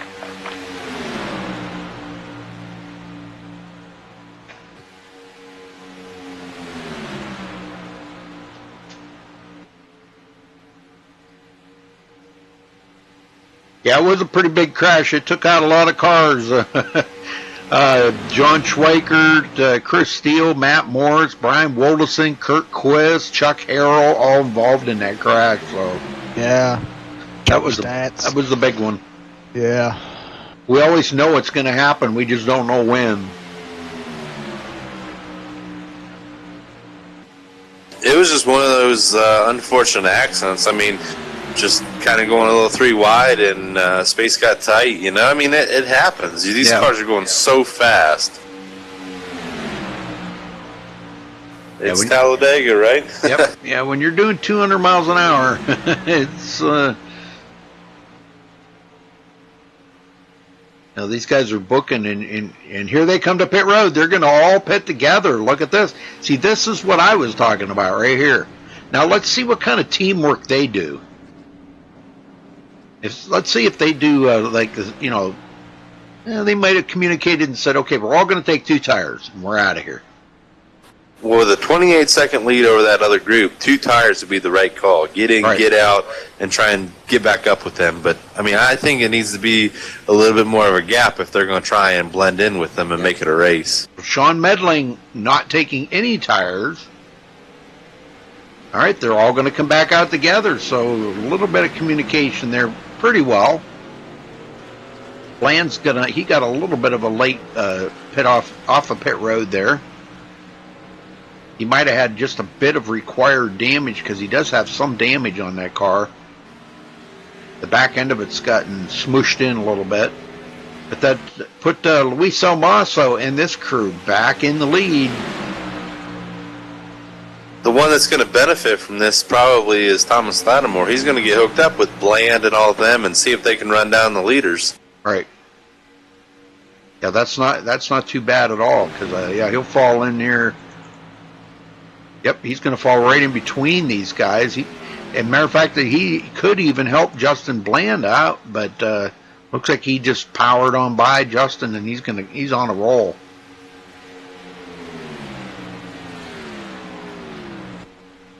Well, it was one heck of a job by Sean Medling and Josh Witherspoon. Heck of a pit stop right there. Just exactly what they needed.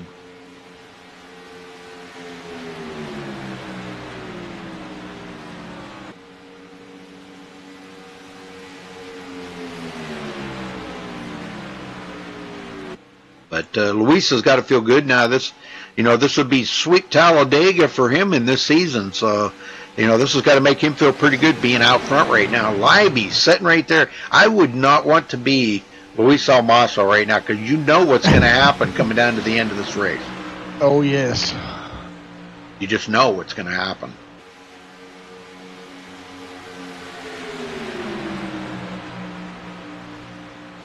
I think Luis has to really look big picture. He finishes anywhere in that top 4, he's moving on to the next round. And that's what matters the most. All 3 of these guys, or well, at least Luis and Leiby, I think, can move on. You got to be looking big picture. This win doesn't mean as much as moving on to the next round does. You do not want to get caught up in an accident here and risk something. That's right. You got it. Of course, it's so much easier to say watching. If you're out there on track, you think different. Oh, yeah, definitely, yeah. Well, sorry about that thing popping up on the screen, folks. I was looking at something, but that wasn't a good time to look at it. Sorry about that. I'm still trying to learn this program. You're going to see it again here real quick, so hold on a minute. I'll get it off the screen here. There we go. I just wanted to look at some of the stuff here, and because I'm not, you know.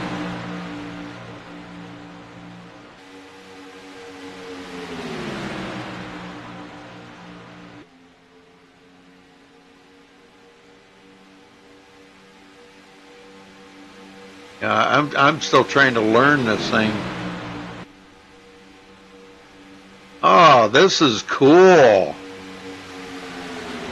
Because they got the live track map on this. This is cool. Yeah.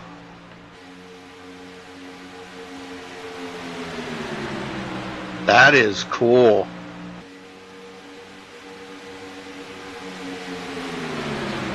Heck yeah. Pretty cool.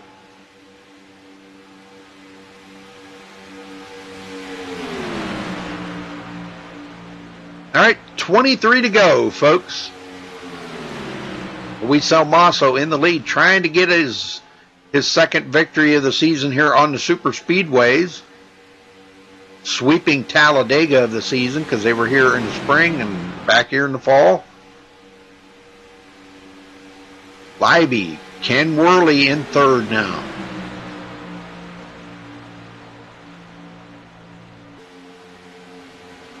Uh-oh, somebody just smoked the motor. Tony Diamond. Oh, no. Motor just let go. Oh, man, you got to be joking me. He had such a strong run going. Oh, he did. Well, it looks like it's going to be a 10th place finish for him today. Dang. He's done. Yeah. Scotty Brown 9th all by himself. Justin Bland all by himself. He does have a little bit of damage, so Scotty may be able to catch up to him. I'm not sure. Sean Medling, Thomas Lattimore, and Josh Witherspoon, these three working together. And they are running about 15, almost 16 seconds behind that lead pack. We're going to stay up here on this lead pack for a little while here and watch and see if anybody tries to make a move on Luis or if they're just saving it. I think everybody's just saving it. They're trying to keep their engine cool right now. I'll tell you what, if Libby rides behind Luis too awful much longer, he's going to start getting a little bit warm. Got to watch that temperature gauge. Yes. I've been really impressed with the driving of Ken Worley today in the 99 car. He's been doing such a fantastic job in the later stages of this race to stay up with these guys, and he started 22nd today. Well, John and I both know Ken Worley very well. And John, you can attest to this. Ken can sneak in there and grab a win from you, can he? Ken is a very, very patient driver. Sometimes it bites him, but he loves that. He's not a guy that you mention very often, but he will get you there at the end if he's close. You know what I miss is back when he used to have the party deck. He had his son would invite a bunch of his friends over, and they'd all watch the broadcast on the deck with their TV, I guess, and they just partied it up, and oh man, they would be in chat and talking, and I miss that. That was good. Well, yeah, his son's in the Air Force, and they'd be all hanging out together in the barracks watching the race. Yeah, that was so much fun. Just knowing that they were having fun and watching their dad, his dad race. That is so cool. Really is. Hey, Matt Moritz is back on the track. Oh, and so is John Schweiker. What? Do you want to move back up there, John? I'm good. I'm just going to run a few laps and park it. Okay. Very cool. Yep. And, oh boy, something happened there. Matt Moritz is back out there. And boy, that car looks pretty bad, but I don't know if he can pick up any positions at all.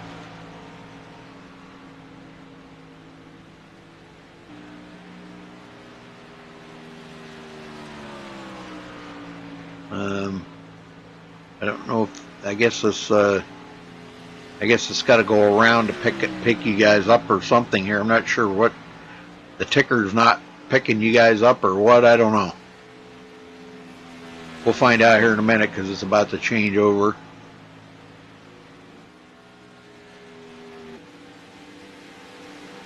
Johnny Schweiker. Heavy damage.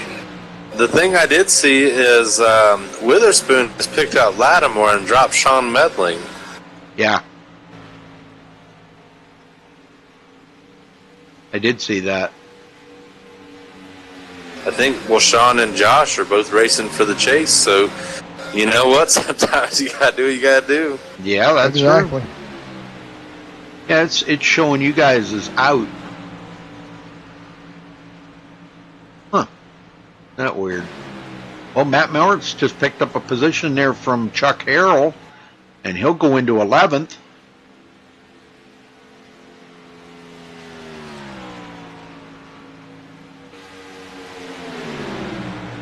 And we got about 17 to go at the line.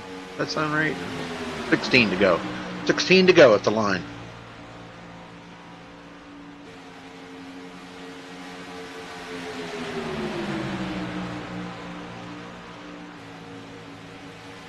I know iRacing's messed up a little bit, but you guys do a fantastic job at broadcasting. I mean, it's absolutely wonderful to go back and watch and listen to it. It's almost like you're watching a real race, you know?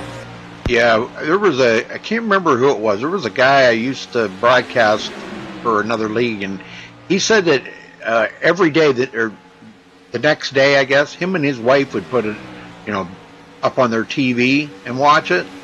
And he said it was like watching a real race. I was like, wow. And he had a big screen, like a 60-inch big screen. Oh, wow. I said, how'd it look on that? And he said, fantastic. He said, it just looked amazing. I was like, wow, I never did watch one. I have watched it on my my big screen here, but I don't have a 60-inch. I think it's a 34-inch or something. I've where you can actually I forget what they call that now. Like you could push it to your TV from Chrome. Chromecast? Yeah, Chromecast. Yeah, I did that, off of there, and it does look pretty amazing. Yeah, all right, I mean, go ahead. Go ahead. Yeah, I was just gonna say these guys are still pretty nose to tail.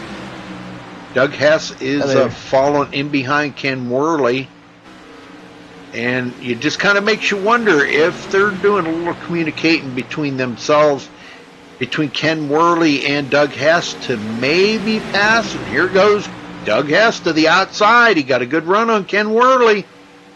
Yes, sir. And I see Chuck Harrell's back out on track now. We better move John and let him go back. He's going to catch you, buddy. You two are on the same lap. I don't think he's going to catch you, though. He's quite a ways behind you.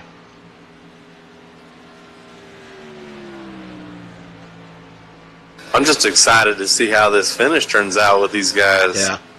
Yeah, he's a lot slower than you are, John. His top speed's about 164, and you're pushing about 182, somewhere along in there. Uh-oh. Well, guess what? Oh, never mind.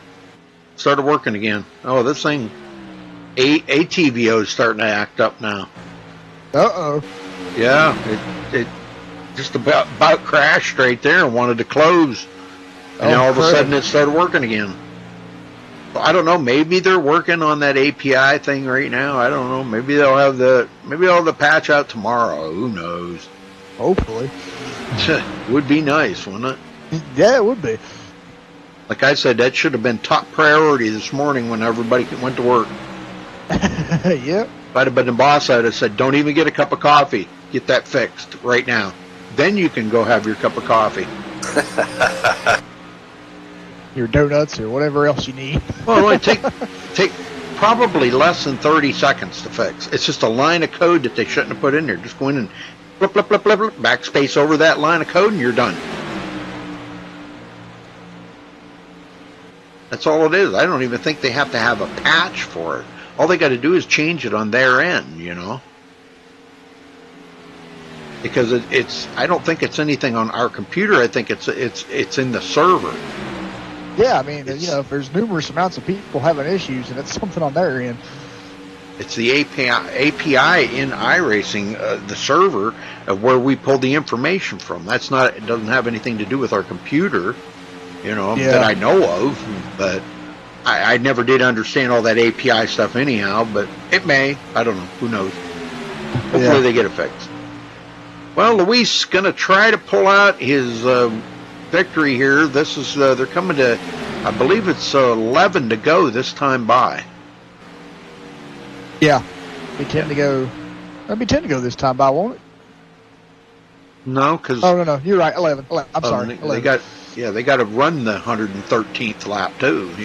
That's the thing. I wasn't looking at that right. Yeah, what I always do is I subtract the numbers and then I add a lap to it. Yeah, I wasn't looking at that right. I was looking at it backwards. But yeah. Okay, they're on lap 103, so that's 10, 11, and then you add one because they got to complete the 11th lap. You got to take me to math school here. Yeah, I've had to teach you a lot of math, Jeff. Did you go to school? Yeah, I just didn't take math. Or I should say the math teacher didn't teach me. Well, let's see. They're coming up on Scotty Brown here, and Scotty's going to get out of the way and let him go by. And that's a shame because Scotty was running so good today. Now he's going to go a lap down. That might even be his second lap down. I'm not sure. I think he's proved he's ready to run with the big boys in Cup. Yeah. I mean, that was so impressive. Yeah. Yep, Scotty did a good job. I got to say, I got to agree with you. He did a great job out there today. He's going to hook right onto the back of these boys.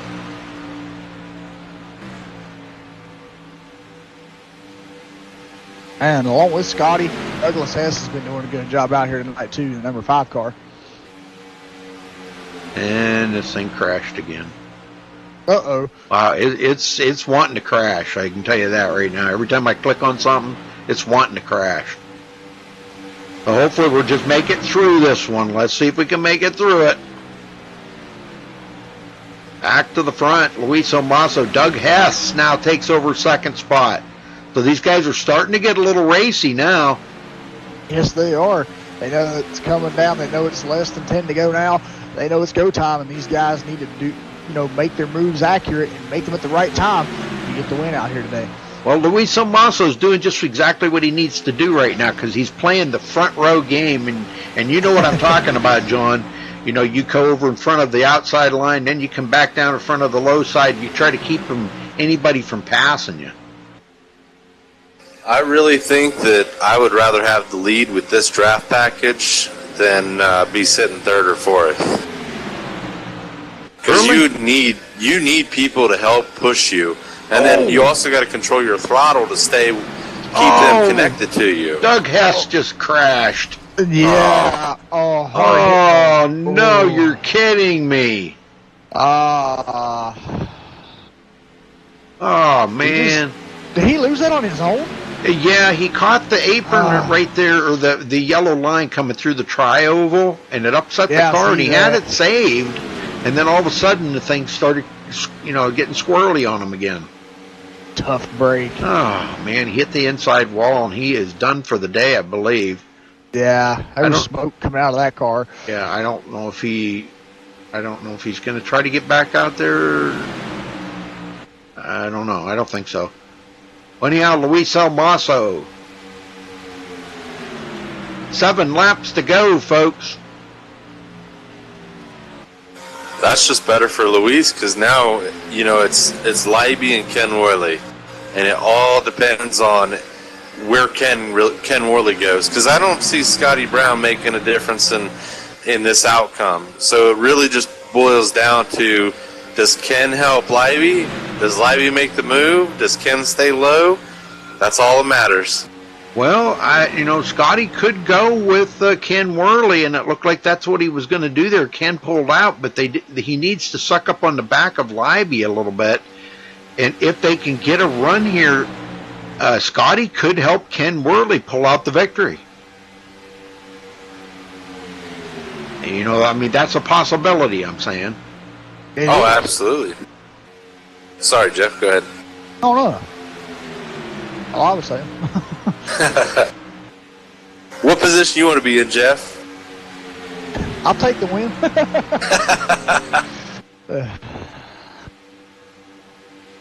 This is Luis's race here, man. We know he wants this, you know, to help him move in on to the chase, and he also wants to take that Talladega sweep this season too. That'd be great for him to be able to pull that off.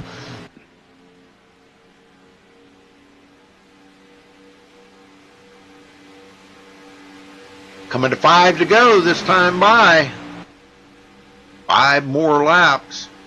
And Leiby got a little squirrely right there in the tri-oval. I think these guys are starting to feel that them worn out tires a little bit. And it's kind of making them a little on the squirrely side. Well, Lattimore back into 4th place, so still not a bad finish for him after all he's been through. Yeah. Witherspoon in the top 5. Man, this will be a great finish for Witherspoon too, because we've seen the early part of the races there. It seemed like Witherspoon really couldn't catch the draft too good on those restarts, right? And he would fall really far back. But now he's found he's made it through all the wrecks, and he's found a safe margin here running with Thomas Lattimore to get him a top 5 finish. Wow, Ken Worley blinks. Oh man, where did he go? He's gone. Whoa! Oh, he's coming in and out. Oh, okay, he's falling behind these guys now. Oh man, 4 laps to go here, folks. He's got damage on his car now. What the heck? I bet you that's that net coating issue where he was blinking. I've seen that happen before. Because there was one time that this happened. I remember Rudy. I didn't know about that. That could happen. It was like, my first time seeing that with, helping you broadcast, and I actually hadn't been helping you that long, and we seen that happen at a restrictor plate track where somebody was blinking, and all of a sudden I was like, man, what happened to him? His hood's gone, and all of a sudden it was like popped right back on there, and I was like, yep, what was that? It just did. It just popped back on there. Yeah, he's got the hood back on it now. Wow. That is so freaky. It is, man. 3 laps to go, folks. Luis Almaso, Michael Leiby, Ken Worley in this front pack. Scotty Brown may be trying to help somebody here. Looks like he might have pulled out there. Ken Worley didn't bite on that, though. I think Ken's just going to try to hang on and get a 3rd place here by the looks of it. It doesn't look like he's going to make a move unless him and Leiby go together like John said. Them two could work together and get by Luis, but yeah. Well, I don't know. If Michael Leiby, if I was sitting there that long, I'd think, man, that car's got to be getting pretty warm right about now. Yes. 2 to go. You could fry an egg right on the radiator, Man, you could probably fry an egg on anything on that car. Brake calipers, exhaust manifold. Yep. Well, here we go. It's time to see what's going to happen. This is exciting, man. Yep, 2 to go. Coming to 1 to go here. Getting ready to take the white flag when they come off from 4. Man, it's still a long way to go just to get back around. When you took your car to pit road, and Chuck Harrell's still out there. He's going to pass you back up for that position. He's got a lot of laps to catch up to. I want to see this finish. Okay. Yeah, unless he can gain 6 laps in 1 lap. Final lap. Here we go. White flag in the air, folks. This is it. Can Luis pull out the win here?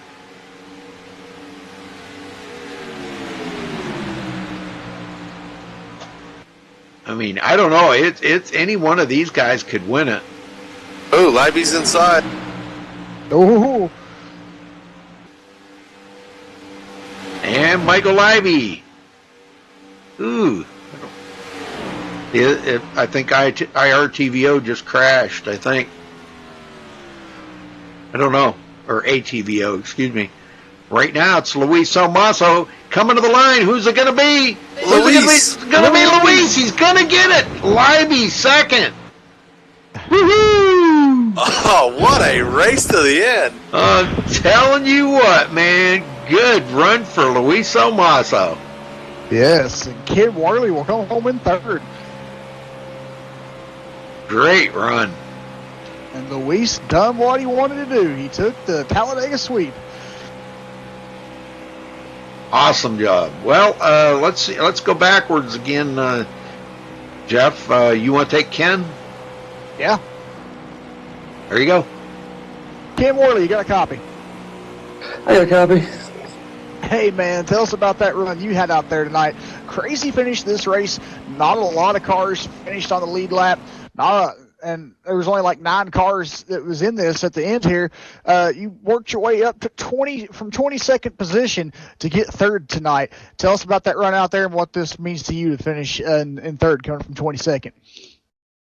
I pretty much just went into survival mode and made it through that big one and just rode it out till the end there and got lucky and came home with the third. Kind of came to help the teammates out and glad I could finally be of help to them tonight. Excellent, yeah. Well, coming into the race tonight, what was your expectations? We know these restrictor plate races can be kind of hectic and they can be, stressful to the drivers. How stressful was it tonight running in big packs like everybody was? All in all, it wasn't too bad. They handled pretty good tonight. Everybody, gave you plenty of room, and it was just good, hard, clean racing and fun. Exactly. Yes, it was fun. Well, Kim, what do you think you'll have for these guys coming from a big super speedway like Talladega for the guys next week at the short track of Martinsville? Once again, it'll be survival mode. Exactly. All right, Kim. Well, congratulations on your third place finish here tonight at Talladega. Do you have anybody that you'd like to give thanks or shout out to before you go celebrate? I just want to give a big shout out to all my teammates helping me throughout the year. Wouldn't be fast without them. So thanks again, and thanks to ECR. It's a great place to race. All right, Ken. Well, again, congratulations on your finish here tonight at Talladega, and good luck next week at Martinsville. Thank you, guys. Michael Leiby, you got a copy? Yes, I do. Well, Michael, it was looking like you might pull out a win here tonight, but Luis snookered it in on you there on the outside. Tell us about your race and how you managed to stay up there in that front pack with not just great pit stops, but teamwork out there on the track. Yeah, it was great teamwork. Without my teammates, I wouldn't have finished where I did.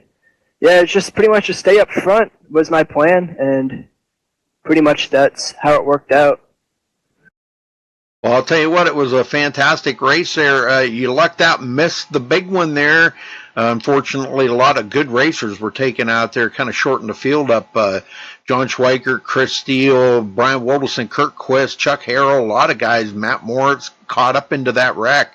And you lucked out, skinnied through everything, and kept your car in one piece and managed to bring it home second today. So how's that make you feel? Feels good. On to the next round of the chase, so that's good as well. Just wanted a solid finish, and that's what I got. Well, we were talking to John there while he was sitting on pit road getting his car fixed up, and we were talking about the significant difference between super speedway racing and, say, short track racing or a mile and a half, road course or whatever, anything.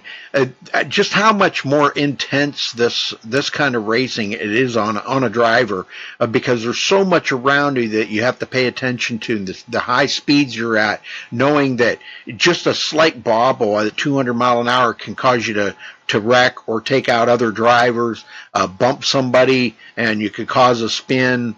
And once you get that damage on your car, it's pretty much your day's over. You're not gonna get to victory lane again. But you managed to keep your car in one piece, man. That's great. It looks great on the broadcast here. I don't even see a dent on it, so that's a good job by you. Well, Michael, anybody you want to thank today? Well, to thank my teammates. Without them, we wouldn't have finished where we did. So gotta thank them. Okay, brother, are you ready for Martinsville next week, I guess? Yes, I am. Hopefully I can get a solid finish so I can make it to Homestead with a chance at the championship. I haven't had that great of first races in each round of Chase, so hopefully I can get a nice solid finish. So making that top 4 would be easier. Right. Well, all right. Well, we will see you at Martinsville next week, and good luck in the rest of the chase here, Michael. I know you can do it. I know you got your way to victory lane. So looking at a championship here could be a big shot in the arm for you. So wish you the best of luck here in the upcoming races. Thank you. Thank you for talking with us. Jeff? Yes, sir. Luis, buddy, you got a copy. Bring out the broom, buddy! Woo! Exactly, man. Great show tonight. Great win for you. You done it, my friend. You took the Talladega sweep and got your second win of the season over here at ECR. Tell us what this race meant to you tonight and what it means moving forward into the next round of the chase. Man, last year I came into the chase needing a win here, so that's probably the worst possible thing that can happen to you, because like we saw it in real life and we saw it here, that one wreck and one wrong place that you are and you're done. There's nothing you can do, absolutely nowhere for you to go. And that left one hell of a bad taste in my mouth, because I knew I could win. And the race that we had here in the spring just proved that I could win here. This is my favorite track by far.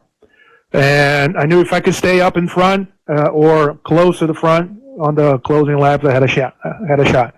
So avoided a big scare on that very first wreck. Got a little bit of damage on the right side of the car. Got a little help from all of my teammates. That they got away from the race to pull back and help me draft. We managed to avoid that second big crash, move to the front, and then it was a lot of teammate, a lot of communication, a lot of working together. I have to thank Michael Leiby, Ken Worley, Doug Hess, Thomas Lattimore. That front 5 that we did, we pulled away from everybody else, so we knew that the race was between us. Had a little bit of help on the pit stops with the call that we made among the teammates, so that puts us in front. And then it was who was going to make the last move, when the thing's going to be. So it worked. So bring out the broom. Double win. There you go. Woo! There you go. Exactly. Well, Luis, tell us your viewpoint on this. You know, me and Rudy had talked about this throughout the race with John, and, you know, talked about how this race is, you know, kind of, you know, iconic because of its, you know, its difference between, you know, the other racetracks and the way that this track runs and the stress level that some drivers may have coming into this race and it being in the chase. What's your viewpoint on how you feel with that, with this race being, you know, kind of stressful and just the way it, you know, everything usually plays out here? Well, I'm a big fan of having this style of race in the middle of the chase because it changes everything. We have mostly 1.5 mile tracks in the chase.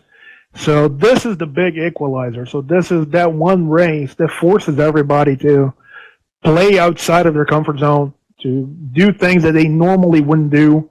And you have to risk it. You have to put yourself in a position to leave almost no room for the guys coming behind and push your car almost to the limit on fuel, tires, temperature, the whole thing, if you really want to try to pull a win here. We saw it in real life. Like, this is the great equalizer. You never know what's going to happen. We saw Brian Scott, a rookie that had like terrible luck during the year. He came on second during the on this weekend's race. So anything can happen here if you play your cards right. If that's your day, anything can happen. I think this is one of the great things. It messes everything up. So he forces everybody to be more aggressive in Kansas. Be more aggressive at Charlotte, because no one wants to come here having to win, and that just make like races that much more exciting. I saw a news that NASCAR want to swap this race with Kansas and make Kansas the elimination race. I think that's stupid in so many ways. That's just NASCAR trying to be political and beats out the teams that ran pretty good in a mile and a half during the whole year. So I'm a fan. I'm always going to be a fan of this place, this type of race at this moment in the calendar. So for me, keep it the way it is. It just brings more excitement. Everybody's going to tune in no matter what. Exactly. Couldn't have said better myself. Well, since this does get you a spot in the next round of the chase for winning here tonight at Talladega, what do you feel about the next 3 tracks coming up leading to Homestead of Martinsville, Texas, and Phoenix? Talk about going to a completely different set of circumstances than a super speedway. So I think Martinsville is just as a big toss-up as this one, because here you have room to maneuver, so you can't even escape and dodge a crash. If someone crashes in front of you in Martinsville, you're done. That you have absolutely nothing to do. It's like crashing in Bristol. Like good luck, good night, put the car on the hauler and go home, because that's it. So you just need to. The good thing about Martinsville is a flow track. So if you find your groove, if you find your rhythm, you can have a good result. Texas is Texas, so it's flat out as God help us all. And then we go to Phoenix, night race where anything can happen. So every guy that is alive, these final 8, we have guys that are really strong in every single racetrack. So it's going to be really hard. I think you're going to have to win, try to win every week. Trying to play it safe, do a Ryan Newman is going to be almost impossible at this level of competition, how close everybody's running. But we'll see. We've been working hard all week, all year. We had pretty good cars in all 3 of those races in the first time we went there. So it's the same thing, trying to stay away from trouble, trying to position yourself in a way that you're competitive at the end when it counts, and hope to bring just a little bit of luck. So you never know what's going to happen. Exactly. Well, Luis, congratulations on your win tonight here at Talladega, taking the Talladega sweep and getting into the next round of the chase. Do you have anybody that you'd like to give thanks or shout out to before you go celebrate this win? Man, I need to thank everybody from Spartan Wild Child, the coalition that we have since the beginning of the year. All these guys have been amazing. We work on setups together. We work on strategy together. We talk during the week what we're going to do, how we're going to play. So it was awesome having Michael, Ken, Brian, Tony, John, Doug that was filling in for AJ tonight. Scotty Brown was filling in for Ron, so he ran one hell of a race. I'm really proud of the race that he put together. Had a little bit of bad luck at the end, but he had a really strong car. So it was awesome. It was awesome. Cannot say more to those guys. The level of respect that I have for them is amazing. So everybody at ECR, every driver that is showing up, even guys that are no longer in the chase, people showing up, racing, trying to do their best, like we saw tonight. People that had nothing to do with the chase, and they were out there and fighting their butts off for a win. And you guys, for broadcasting, we know the technical issues that iRacing pull on us this week, and you guys are still here making our show work. So thanks for that. And bring on next week. Still alive, 1 round more. Miami, baby, we're coming. Watch out. Don't count us out. We're coming. That's the spirit. All right, Luis. So, congratulations here at Talladega tonight for your win, and good luck next week at Martinsville. We'll see you then. Thank you, boys. See you guys then. All right, Jeff, we're going to run down through the results here the old-fashioned way because ATVO crashed. Yeah, Luis Almaso takes the win here tonight. Michael Leiby second, Ken Worley third, Thomas Lattimore finishing on the lead lap here, way back 26 seconds behind that lead pack, but finishes fourth. Josh Witherspoon, last one on the lead lap, finishes fifth. Justin Bland sixth, Scotty Brown seventh. Trying to read these here. Sean Medling eighth, Doug Hess ninth, and Tony Diamond rounding out the field in top 10. Go ahead, Jeff. Sorry. Yeah, Matt Mortz will finish in 11th place tonight. John Schweikert will finish in 12th. Chuck Harrell in 13th. Kurt Quist will finish 14th. Brian Wilderson will finish in 15th. Joey Stats in 16th. Chris Still 17th. Tony DeGennaro will finish in 18th. Michael Guillotree 19th. Stephen Massey in 20th. Anthony Thitchner will finish 21st. And Jeremy Rubin will finish round out the field in 22nd starting position or finishing position. All right. Well, again, congratulations to Luis Omaso and for finishing in the top spot here, sweeping Talladega at ECR for the whole season. So congrats to him for that. And we'll be back next week here with the first round of the next, let's see, the first race of the next round. Let me put it that way, for ECR. So in the chase. So till then, folks, stay safe and have a good night.